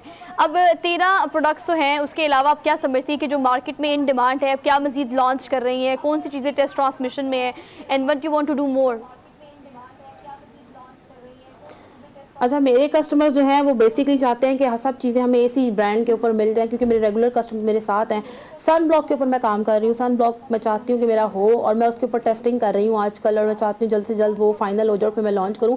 लेकिन मैं जब तक उसको लॉन्च नहीं करूँगी, जब तक मैं खुद सेटिस्फाई नहीं हो जाऊँगी, तो 6 मंथ्स या 1 ईयर एटलीस्ट मैं ट्रायल के लिए लेती हूँ। उसको डिफरेंट स्किन पर ट्राई करती हूँ। अगर वो मुझे सब स्किन के ऊपर, मेल भी और सब स्किन के ऊपर मुझे लगता है कि वो परफेक्ट है, देन मैं उसको लॉन्च करती हूँ। अदरवाइज मैं उस चीज़ को स्टॉप कर देती हूँ, फिर मैं उसको लॉन्च नहीं करती जब तक मैं खुद सेटिस्फाई नहीं होती।